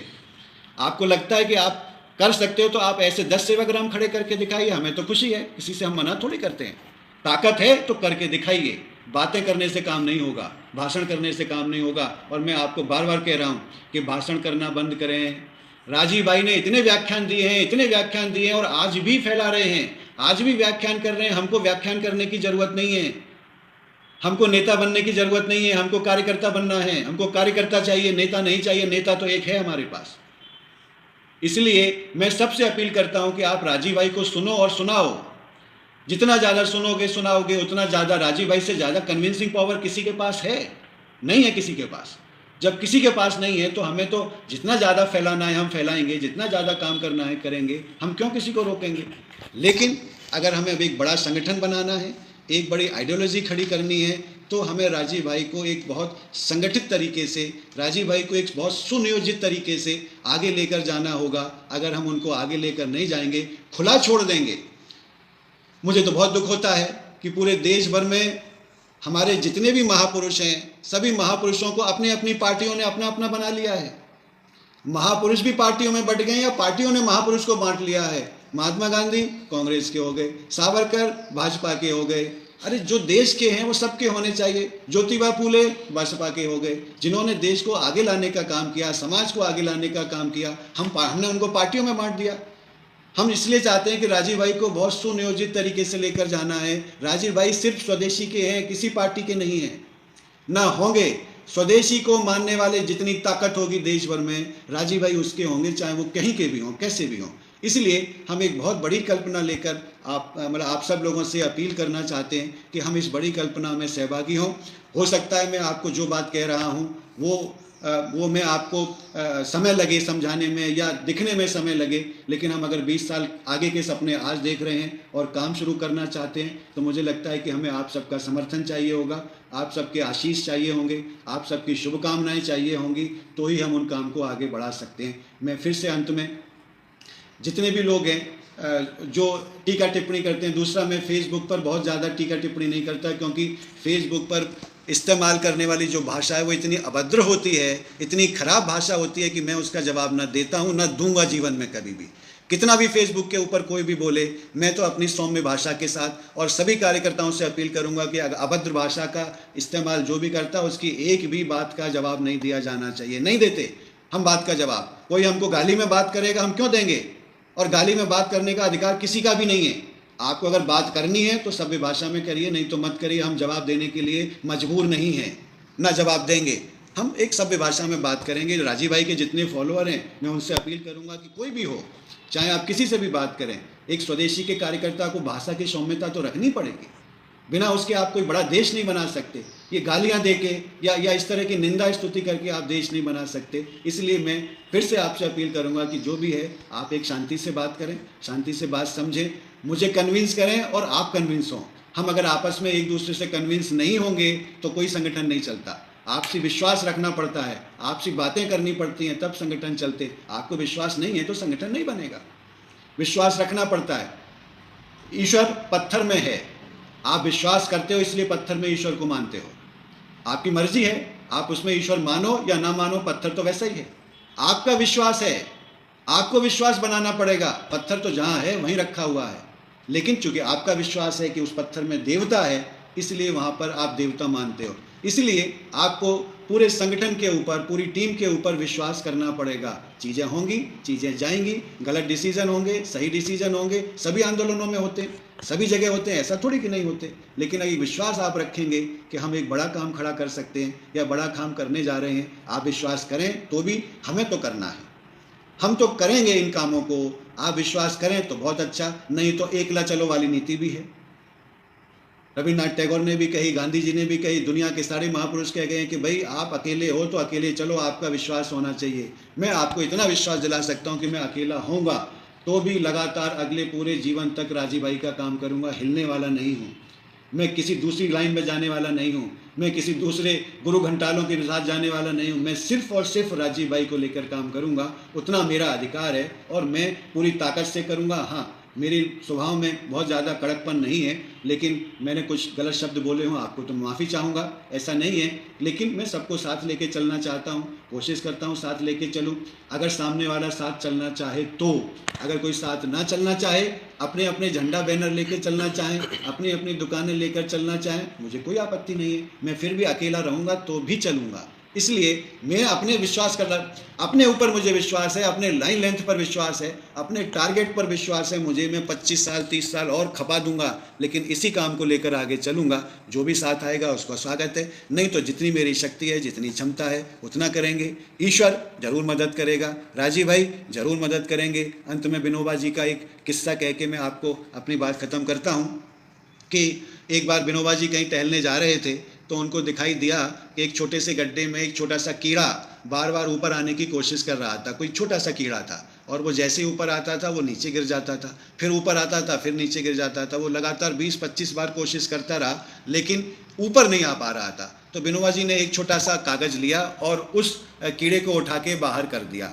और फिर बाद में जब उन्होंने अपनी किताब में इस प्रसंग को लिखा तो उन्होंने कहा कि अगर वो कीड़ा प्रयास नहीं कर रहा होता तो मेरे मन में भी ऐसा नहीं आता था मैं उसको आगे निकालूं या ऊपर निकालूं। मेरे हाथ में सिर्फ प्रयास करना है, मैं पूरी ईमानदारी से प्रयास करने के लिए तैयार हूँ। कोई कितने भी लांछन लगाए, कोई कितना भी नीचा दिखाए। और मैंने तो सीख लिया कि सामाजिक जीवन में गाली खाना सीख लेना चाहिए। राजीव भाई को गालियाँ दी लोगों ने, आज भी गालियाँ देते हैं।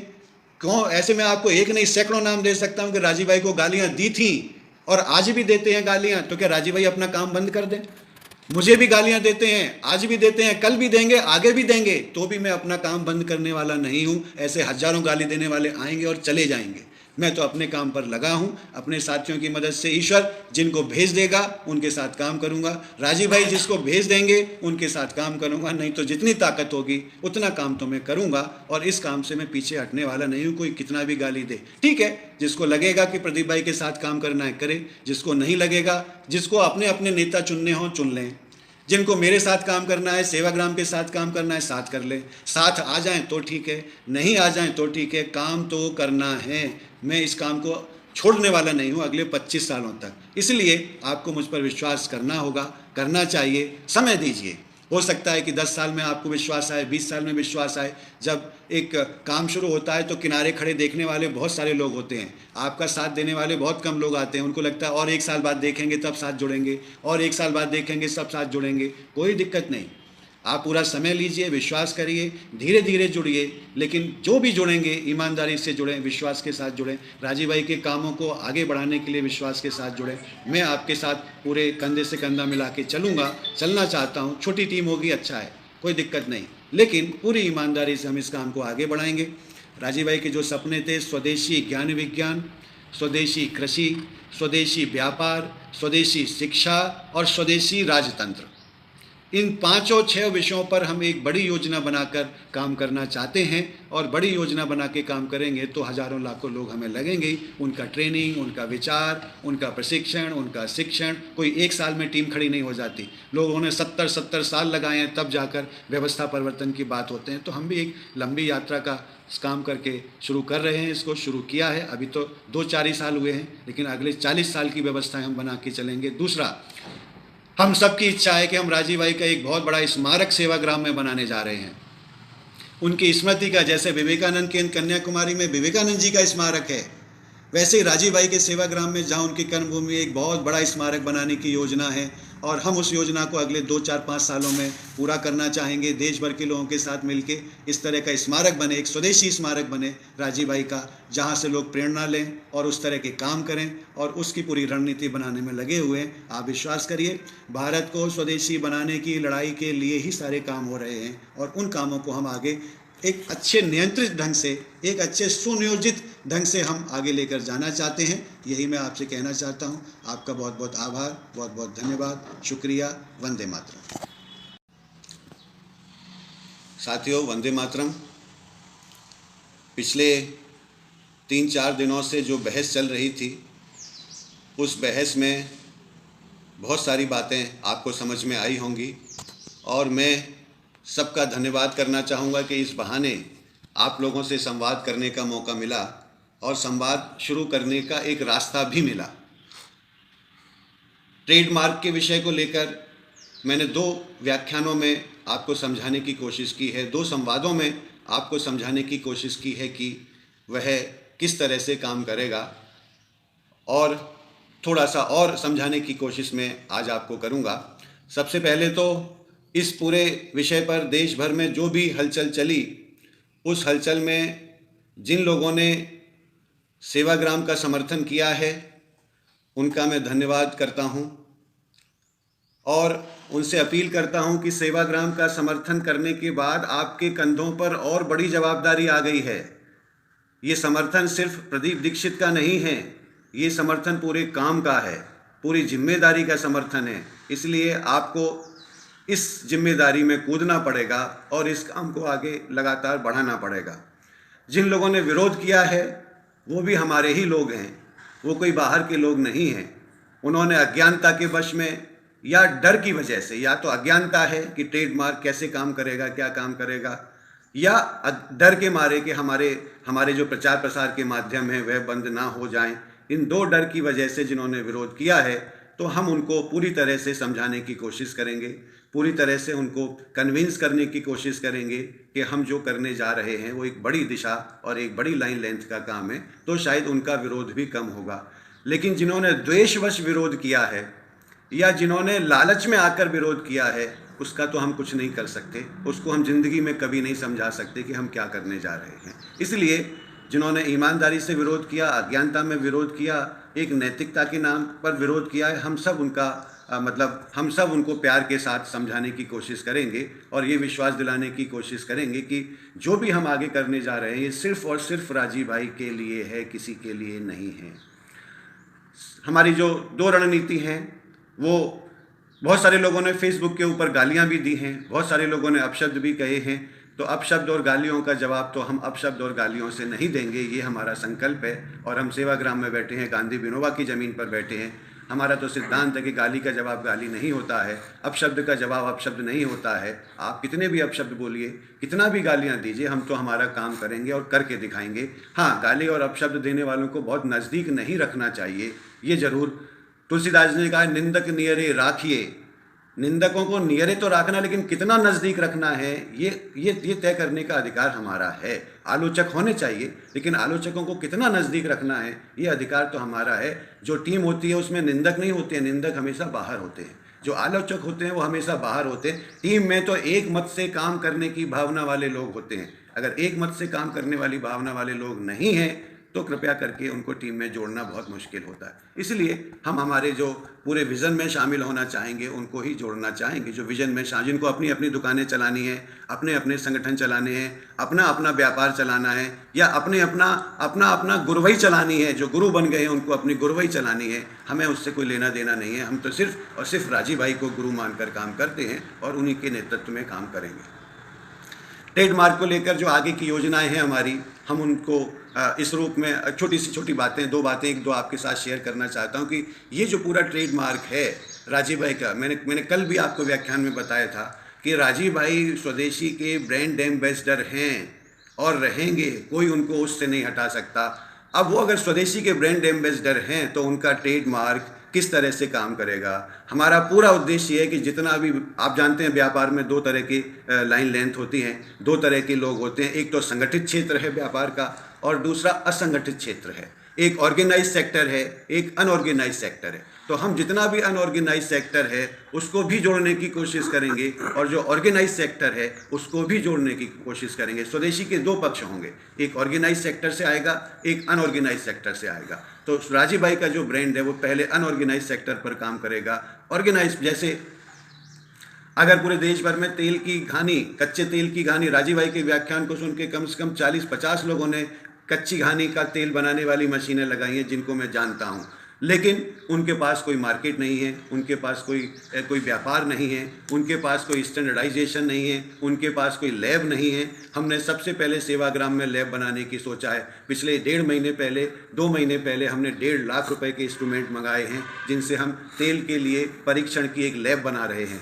और इस लैब के आधार पर हम पूरे देश भर में जितने भी इस तरह के लोग जुड़े हैं उनकी लैब टेस्टिंग, उनका क्वालिटी कंट्रोल, उनके सैंपल्स इकट्ठे करना, सैंपल्स की कैटेगरी बनाना, तेल कितने समय तक वाइबल हो रहा है, कितने समय तक नहीं हो रहा है, कितना कानून उसमें लागू होगा और कितने पीरियड तक उसको हम बाज़ार में बिक्री कर सकते हैं, ये सारी चीज़ें उस काम के तहत चालू करेंगे। एक छोटा सा 50,000 रुपये, 1 लाख रुपए की घानी लगाने वाला व्यक्ति 1.5, 2 लाख रुपए की लैब लगा के, 5 लाख रुपए की लैब लगा के तो काम नहीं कर सकता। लेकिन तेल के व्यापार में लैब जरूरी है। आप तेल का लाइसेंस लेने जाएंगे या तेल को सही ढंग से बाजार में या तेल की लेबलिंग करने जाएंगे तो आपके पास लैब होना ज़रूरी है। इसलिए हमने यहाँ पर एक सेंट्रलाइज लैब बनाई है और हमारा सबसे पहला उपक्रम होगा कि जितने भी घानी का तेल बनाने वाले लोग हैं, आज 10, 20, 50 होंगे, कल 100, 200, 500 भी होंगे। इन सभी लोगों को इस ब्रांड के तहत हम इकट्ठा करेंगे, इनकी लेबलिंग कराएंगे, इनका क्वालिटी कंट्रोल कराएंगे और बाजार में उपलब्ध होने के लिए रास्ता खोलेंगे। इसका पूरा एक मैकेनिज्म बनेगा। इसका पूरा एक स्ट्रक्चर बनेगा कि किस तरह से काम होगा, और वो काम धीरे धीरे करके पूरे देश भर में फैलाएंगे। दूसरा उद्देश्य हमारा है, दूसरी जो पाइपलाइन है वो ये है कि हम जो गुड़ का क्षेत्र है, जो पूरा का पूरा अनऑर्गेनाइज्ड लेबर से भरा पड़ा है, जिसमें किसी के पास FSSAI लाइसेंस भी नहीं है, किसी के पास क्वालिटी कंट्रोल का सिस्टम भी नहीं है, किसी के पास सफाई का जिस तरह के नियम कायदे कानून होते हैं, सरकार इसको कच्चा गुड़ मानती है जो पशुओं के लिए खाद्य रूप में बनाया जाता है सरकार के कानून के हिसाब से। पशुओं के लिए इसलिए उसकी कोई लेबलिंग नहीं हो सकती है। हम कोशिश करेंगे कि इस तरह के हज़ारों जो मैन्युफैक्चरर्स हैं उनके पास अगर कोई एक सिस्टम बन सके।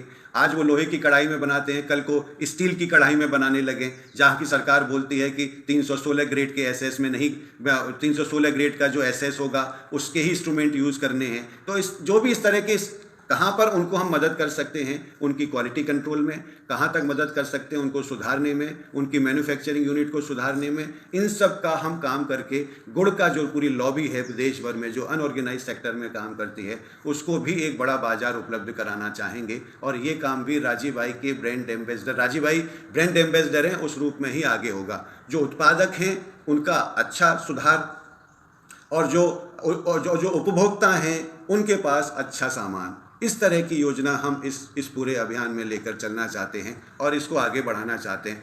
बाघभट्ट आप सबने देखा होगा, एक छोटा सा ब्रांड हमने शुरू किया है, एक छोटा सा हमने अभियान शुरू किया है, और हमारी कल्पना है कि हम पूरे देश भर में जितने भी ज़िले हैं सभी ज़िलों में हम बाघभट्ट के स्टोर्स खोलें, सभी ज़िलों में हम डिस्ट्रीब्यूटर बनाएं, सभी ज़िलों में हम सुपर स्टॉकिस्ट बनाएं, ताकि अगर हमारे पास एक तंत्र बन जाता है, हमारे पास एक आधार बन जाता है, तो उस आधार में हम ऐसे हज़ारों अनऑर्गेनाइज्ड लेबर के लोगों को, अनऑर्गेनाइज्ड सेक्टर के सामानों को हमारी तो कल्पना है कि अगर हमारा बाघभट्ट 1000-2000 करोड़ का ब्रांड बनता है तो उसमें 50% ब्रांड हमारा अनऑर्गेनाइज्ड सेक्टर से आएगा, 50% हमारा सामान या 50% हमारी बिक्री ग्रामोद्योगों के माध्यम से होनी चाहिए, ग्रामोद्योग को ऊपर उठाकर होनी चाहिए। ऐसे ग्रामोद्योगी संगठनों के साथ टाई अप करना, KVIC के साथ टाई अप करना, और जो इस तरह के हज़ारों, जिनकी ऐसी लिस्टें मेरे पास हज़ारों ग्रामोद्योगी संस्थान की हैं, जो कुछ बनाता है, कोई शहद बनाता है, कोई जैगरी बनाता है, कोई कुछ बनाता है, इन सब लोगों के लिए हम एक बहुत बड़ा विकल्प खड़ा करना चाहते हैं। इसीलिए हम ये ब्रांड रजिस्टर्ड करवा रहे हैं और इसी के लिए हम इन चीज़ों को, लेकिन ये काम मैं अकेले नहीं कर सकता, मुझे बहुत एक्सपर्ट चाहिए, सेवाग्राम को एक्सपर्ट चाहिए, ऐसे एक्सपर्ट चाहिए जो टेक्निकल फील्ड में भी मदद करते हों, क्वालिटी कंट्रोल में भी मदद करते हों। ऐसी लैब हमको बनानी पड़ेगी जहां हम क्वालिटी कंट्रोल का, हमारी खुद की लैब होंगी, हम क्वालिटी कंट्रोल को लेकर चलना चाहें, या पूरे के पूरे अनऑर्गेनाइज्ड सेक्टर को, अनऑर्गेनाइज्ड व्यापार को कैसे हम, अगर भारत का व्यापार 100 रुपये का है तो उसमें हम क्या 20 रुपये का व्यापार अनऑर्गेनाइज सेक्टर से, ग्रामोद्योग से, ग्रामों से, या नए रोजगार पैदा करके नहीं ला सकते? बिल्कुल ला सकते। ये सारा अभियान हम इस ब्रांड के तहत करना चाहेंगे। ठीक है, बहुत सारे लोगों की बात समझ में नहीं आती, उन्होंने विरोध किया है अपने तरीके से, उनके मन में डर होगा, उनके मन में भय होगा। हम पूरी कोशिश करेंगे उनका डर और भय निकालने की, लेकिन जिनको नहीं समझना है उनके लिए हम कुछ नहीं कर सकते, जिनको नहीं जानना है या नहीं जुड़ना है उनके लिए हम कुछ नहीं कर सकते। हम तो एक ईमानदार कोशिश करना चाहेंगे, एक ईमानदार प्रयास करना चाहेंगे कि हम राजीव भाई के सिद्धांतों को, राजीव भाई के बातों को अगर हम इम्प्लीमेंट करके या उसके आधार पर एक कोई बड़ा स्ट्रक्चर हम बना सकें। शायद मैं तो मानता हूँ कि एक बहुत बड़ी क्रांति जब होती है या स्वदेशी की क्रांति हम जो करना चाहते हैं उसके लिए आर्थिक स्ट्रक्चर भी चाहिए, उसके लिए आर्थिक ढांचे भी चाहिए, वैचारिक ढांचे भी चाहिए और कार्यकर्ता भी चाहिए। इन तीनों के बिना कुछ नहीं होता। आपके पास सिर्फ विचार है और कार्यकर्ता हैं और आर्थिक उपक्रम नहीं है तो भी नहीं होता। आंदोलन हो जाते हैं 2-2, 4-4 दिन के, 5-5 दिन के, 10-10 दिन के, कि हमने 10 दिन तक कोई आंदोलन किया फिर वापस घर बैठ गए, 10 दिन तक आंदोलन किया फिर वापस। लेकिन अगर आपको 10-10, 20-20 साल लड़ाइयाँ लड़नी पड़ती हैं, आपको अपना एक सिस्टम खड़ा करना पड़ता है, तो उसमें आर्थिक उपक्रम तो खड़े करने पड़ेंगे। हजारों कार्यकर्ताओं को खड़ा करना पड़ेगा जो उसमें जीवन जीते होंगे, जो उनके लिए काम करते होंगे, तब जाके। मैं बार बार फिर से एक उदाहरण आपको यही देना चाहता हूँ कि गांधी जी की लड़ाई का सबसे बड़ा मूल मंत्र था उनकी खादी।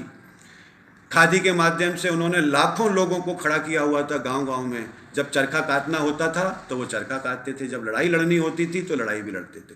हमारे स्वदेशी आंदोलन में अगर हमने ऐसे लोगों को नहीं जोड़ा जो लंबे समय तक काम करने के लिए तैयार हो, तो ये लड़ाई लंबी नहीं चलेगी और ना हम चला सकते हैं। हमको कार्यकर्ताओं को जोड़ना है, उनके विचार को परिपक्व बनाना है, तो उनको जोड़ने तक, लंबे समय तक लड़ाई लड़ने के लिए उनको खड़ा करना पड़ेगा।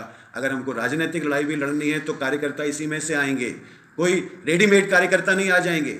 आपको अगर राजनीतिक दल बनाना है तो कोई रेडीमेड नेता नहीं आ जाएंगे कि आपने बाजार से रेडीमेड नेता उठा लिए। आप ये जो कार्यकर्ता तैयार करेंगे 5 साल में, 10 साल में, जो राजीव भाई का विजन लेकर काम करते होंगे, यही आपकी राजनीतिक लड़ाई लड़ेंगे, कोई रेडीमेड नेता नहीं लड़ेंगे। इसलिए इन सारी योजनाओं को हम बहुत अच्छे लेवल पर काम करना चाहते हैं। देश भर में जितने भी ज़िले हैं उन ज़िलों में हम डिस्ट्रीब्यूटर बना रहे हैं, एसएस बना रहे हैं। अपने में से कोई बनना चाहे तो बहुत अच्छा है, नहीं तो बाज़ार में जो व्यापारिक रूप से जुड़ना चाहते हैं हमें उनका ही स्वागत करना पड़ता है। हमारे विचार से जुड़े हुए लोग हमारे साथ जुड़ेंगे तो हम उनकी मदद करेंगे और वो हमारी मदद करेंगे, क्योंकि हम विचार के लिए जुड़ रहे हैं। लेकिन जो व्यवसाय के लिए जुड़ेगा वो पहले व्यवसाय देखता है। लेकिन पहले अगर हम जुड़ते हैं आपस में तो बहुत अच्छा है, नहीं तो फिर जो आगे के रास्ते खुले होते हैं वो हमें देखने ही पड़ते हैं। तो इसलिए हम एक इतना बड़ा प्लेटफॉर्म बनाना चाहते हैं कि उस प्लेटफॉर्म में हम सब लोगों को धीरे धीरे धीरे धीरे करके समाहित करने का काम कर सकें। लेकिन शुरुआत कच्ची घानी के तेल से और गुड़ से होने वाली है। कच्ची घानी का तेल और गुड़ पूरे देश भर में जितने भी मैन्युफैक्चरर हैं उनको संगठित करके राजीव भाई की फेस वैल्यू पर, राजीव भाई के ब्रांड एम्बेसडर्स के नेतृत्व में उनको हमें पूरे देश भर में फैलाना है और उनको आगे लाना है। ये काम हम इस माध्यम से करना चाहते हैं। आप सब इस काम में हमारी मदद करेंगे, हमें उम्मीद है। इसमें मेरा कोई व्यक्तिगत रोल नहीं है, सिर्फ मैं तो एक दिशा निर्देशित करके या दिशा की तरफ खोल के, और कैपेबल टीम। अगर कोई सिपाही है तो सिपाही का काम करता है, वो सेनापति का काम नहीं करता। जो सेनापति है वो सेनापति का काम करता है, सिपाही का नहीं करता। जिसको क्वालिटी कंट्रोल में लगना है क्वालिटी कंट्रोल में लगेंगे, जिसको बाजार में लगना है वो बाजार में लगेगा, जिसको मार्केटिंग में लगना है वो मार्केटिंग में लगेगा, जिसको पूंजी लगानी है वो पूंजी लगाएगा, जिसको जो करना है, जिसकी जो स्किल होगी वो स्किल इसमें हम साथ में लेंगे। और पूरे देश भर में सिर्फ और सिर्फ राजीव भाई के लिए ये एक बड़ा अभियान हम खड़ा करना चाहते हैं, ताकि 20 साल बाद हम स्वदेशी की सरकार देख सकें। हमारा लक्ष्य आज नहीं है, हमारा लक्ष्य 20 साल बाद है कि क्या इस देश में स्वदेशी की सरकार बनेगी।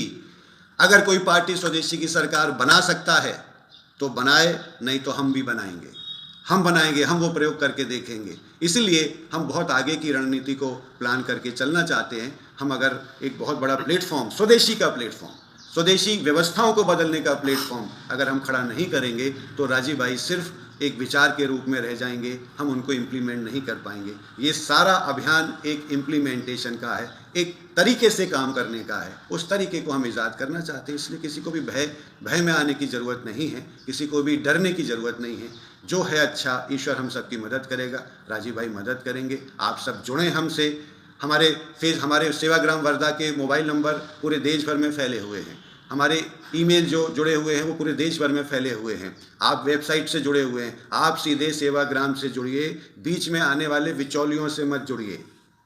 बहुत सारे लोग बीच में आ जाते हैं। होता क्या है, भगवान और भक्त के बीच में पुजारी बैठ जाता है। भक्त जो है सीधे भगवान से मिलना चाहता है, लेकिन पुजारी बीच में आता है कि बिना मुझे दक्षिणा दिए मैं आपको भगवान तक नहीं जाने दूंगा। इसलिए कृपया करके जो बीच में आने वाले पुजारी हैं उनसे हमको कोई बहुत ज़्यादा लाग लपेट नहीं रखनी है। हमें तो सीधे भगवान के पास जाना है, सीधे राजीव भाई के पास जाना है, सीधे राजीव भाई की योजनाओं में शामिल होना है। बीच में जितने भगवान हैं सब निकल जाएंगे और सारे भगवानों को हम किनारे कर देंगे। जिनको पुजारी बन के, माफ़ कीजिएगा, जो बीच में पुजारी लोग हैं, जिन्होंने पुजारी बन के जो अपनी अपनी दुकानें खोल रखी हैं, अपना अपना साम्राज्य खोल रखा है, जिनको राजीव भाई से कोई लेना देना नहीं है, राजीव भाई की फ़ोटो लगाएंगे और राजीव भाई के नाम पर अपनी चीज़ें डेवलप करेंगे। सेवाग्राम कभी ऐसा नहीं करेगा। सेवाग्राम राजीव भाई का अगर इस्तेमाल कर रहा है तो सिर्फ़ और सिर्फ राजीव भाई के लिए करेगा। ये मैं आपको विश्वास दिला सकता हूँ और ये मैं आपको कमिटमेंट कर सकता हूँ। लेकिन राजीव भाई के नाम पर जो भी काम करना चाहते हैं, रचनात्मक काम करना चाहते हैं, व्यापारिक काम करना चाहते हैं, जिस और संगठनात्मक काम करना चाहते हैं, जैसा भी, सबका स्वागत है। हम सबको एक दिशा में कोशिश करके आगे लेकर जाएंगे। उन सब का मैं स्वागत करता हूं। एक बार फिर से आपसे अपील करता हूं, डरने की ज़रूरत नहीं है, समझदारी से काम लेना है। जो लोग गालियां और निंदा करते हैं उनका स्वागत है, लेकिन हमें उनको जवाब देने की ज़रूरत नहीं है। गाली के जवाब हम गाली से नहीं देंगे, हम अपने विचार से देंगे। इसलिए मैं आप सबका धन्यवाद करता हूं कि आपने इस पूरे अभियान को या इस पूरे 2-3 दिन की बहस को समझने की कोशिश की है। जो ईमानदारी से समझ रहे हैं हम उनको समझाएंगे। हमारी छोटी टीम होगी, चलेगा, लेकिन हम इस लक्ष्य को छोड़ेंगे नहीं। हमारे छोटे से लोग होंगे, चलेगा, लेकिन हम इस लक्ष्य को छोड़ने वाले नहीं हैं। हम इस लक्ष्य को हासिल करेंगे और करके रहेंगे। मेरे जीवन का उद्देश्य तो यही है कि अगले 20-25 साल हम इस लड़ाई के लिए तैयारी कर रहे हैं। उसमें बहुत सारे इशू निकलेंगे, बहुत सारे विषय निकलेंगे, वो सब साथ में लेते हुए चलेंगे। आप सबसे बहुत बहुत धन्यवाद कि आपने इस पूरी बहस को जिंदा रखा, इस पूरी बहस को एक अच्छे लेवल पर लेके आए, और जो नहीं समझ पा रहे थे उनको हमने समझाने की कोशिश किया, हमको एक मौका दिया। बहुत बहुत धन्यवाद, बहुत बहुत धन्यवाद। आप जुड़ेंगे तो राजीव भाई आगे चलेंगे, हम नहीं जुड़ेंगे नहीं और बिखर के काम चलेंगे तो अपनी अपनी दुकानें चलेंगी। हम राजीव भाई को एक दिशा में नहीं ले जा सकते। आपका बहुत बहुत धन्यवाद, बहुत बहुत आभार। सेवाग्राम का सारा संपर्क ऑनलाइन उपलब्ध है। आप सीधे सेवाग्राम से संपर्क करिए, सीधे सेवाग्राम से बात करिए और सेवाग्राम से जुड़िए। जय हिंद। साथी, वंदे मातरम। बहुत दिनों के बाद किसी वीडियो के माध्यम से आपसे बात हो रही है। दोस्तों, 1992 में सबसे पहले राजू जी के साथ में मेरी मुलाकात हुई सेवाग्राम में। उम्र के 12 वर्ष की उम्र से मैं राजू भाई के साथ जुड़ा। उसके बाद आज़ादी बचाओ आंदोलन में सहभाग लिया। जिस दिन राजू भाई से मिला उसी दिन मैंने प्रण कर लिया था कि आखिरी सांस तक राजू जी का काम मैं करता रहूँगा। और राजू भाई के साथ में इसी डफली को ले लेकर पहले देशभक्ति गीत गाता और राजू भाई अपना भाषण देते थे। पूरे भारत में मैं उनके साथ में घूमता था। जब जब स्कूल होती थी, स्कूल की एग्ज़ाम होती थी, उस वक्त नहीं जाता था। जब छुट्टियां होती थी, सैटरडे संडे कोई आ गया तो जाता था। जैसे जैसे मौका मिलता उनके साथ में मैं जा जाकर डफली बजाता था और गीत गाता था। दोस्तों, आज बड़ा दुख होता है कि राजू भाई आज हमारे बीच नहीं है। शारीरिक रूप से नहीं है, वैचारिक रूप से हैं, मगर उनका परिवार हमारे साथ है। ऐसा कहते हैं कि जब भी कोई शहीद अपनी शहादत देता है देश के लिए, तो उसकी अपनी शहादत नहीं होती, उसके पूरे परिवार की शहादत होती है।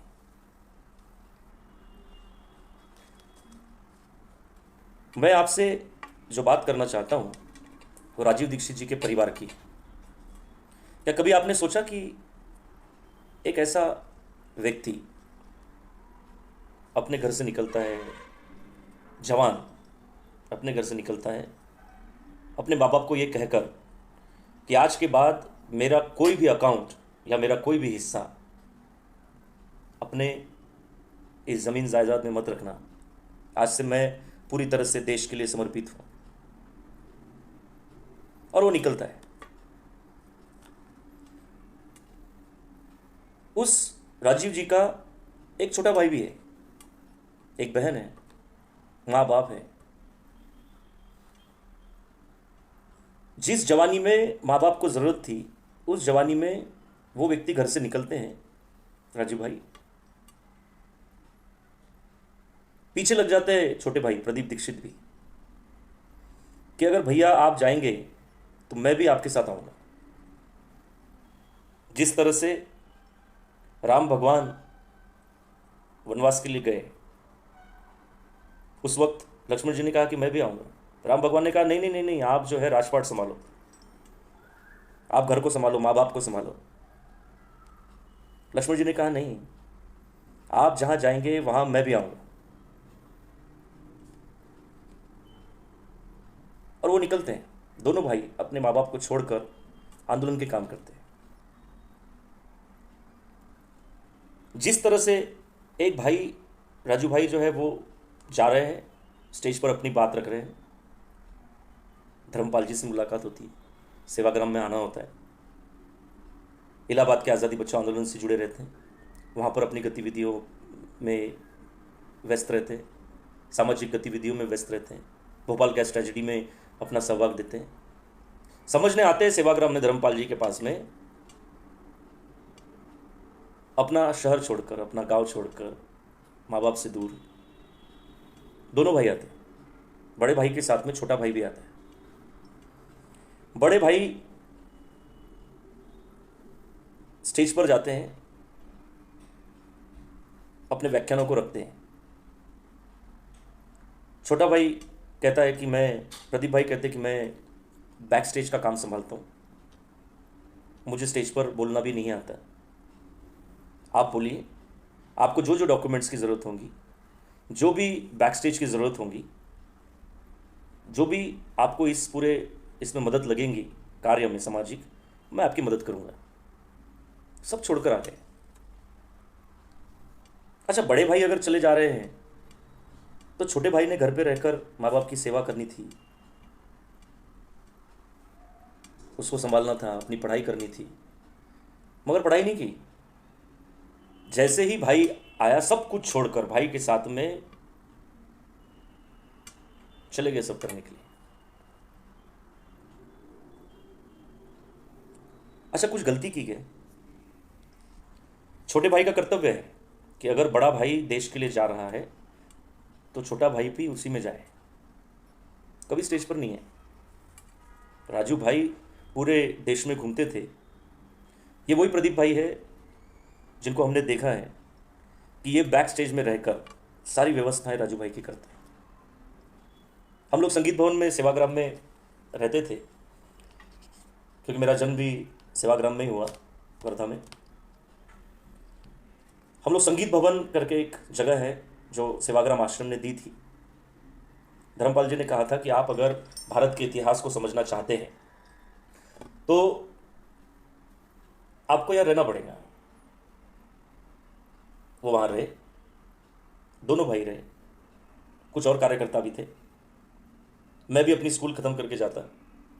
मैंने देखा कि कपड़े धोने से लेकर राजू भाई की बैग पैक करने से लेकर, राजू भाई के साथ में साहित्य देने से लेकर, वो स्टेशन तक पहुंचाने से लेकर, उनको खाना बनाकर खिलाने से लेकर, कोई अगर काम करता था तो प्रदीप भाई थे। मेरे जैसा कोई व्यक्ति और कार्यकर्ता फिर से वहाँ अगर चला गया तो उसके लिए भी खाना बनाकर खिलाने वाले प्रदीप भाई थे। जिस उम्र में एक नौजवान अपनी मस्ती में मस्त रह सकता है, उस वक्त ये दोनों भाई देश के लिए, देश के लिए स्वदेशी की बात रखने के लिए लोगों के बीच जा रहे थे, गांव-गांव जा रहे थे। वो चाहते तो राजू भाई को का साथ छोड़कर अपने माँ बाप के साथ में घर में रहते, बढ़िया सी ज़िंदगी जीते, मगर उन्होंने वैसा नहीं किया। उन्होंने भाई का साथ दिया, उनके सपने को अपना सपना समझा, उनके कार्य को अपना कार्य समझा, उनकी सारी गतिविधियों को अपनी गतिविधियां समझी और आगे बढ़ते रहे। जब हम और राजू भाई गांव-गांव जाते तो उनकी टिकट की व्यवस्था, जो साहित्य उनके साथ में जा रहा है, इस पूरे आंदोलन को रचनात्मक रूप देने के लिए का जो भी काम किया है वो प्रदीप भाई ने किया। हमको तो उसका नॉलेज भी नहीं था। पता चलता है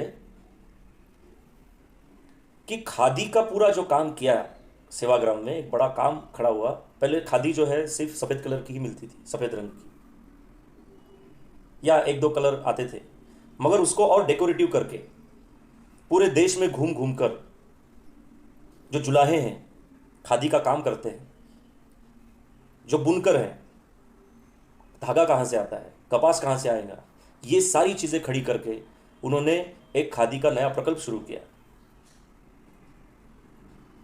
और ये किसके कहने पे किया? राजू भाई के कहने पे किया। पुस्तकें छपवाई, वो किसके कहने पे किया? राजू भाई के कहने पे किया। जगह जगह पर कैसेटें छपवा कर, रिकॉर्डिंग कर करके, जो आज आपके समक्ष राजू भाई के वीडियोस है या उनके ऑडियोज उस वक्त रिकॉर्ड किए गए, वो किसने किए? प्रदीप दीक्षित जी ने किए। पता चलता है कि कुछ भी बुरा हो रहा है तो उसका जिम्मेदार प्रदीप दीक्षित है।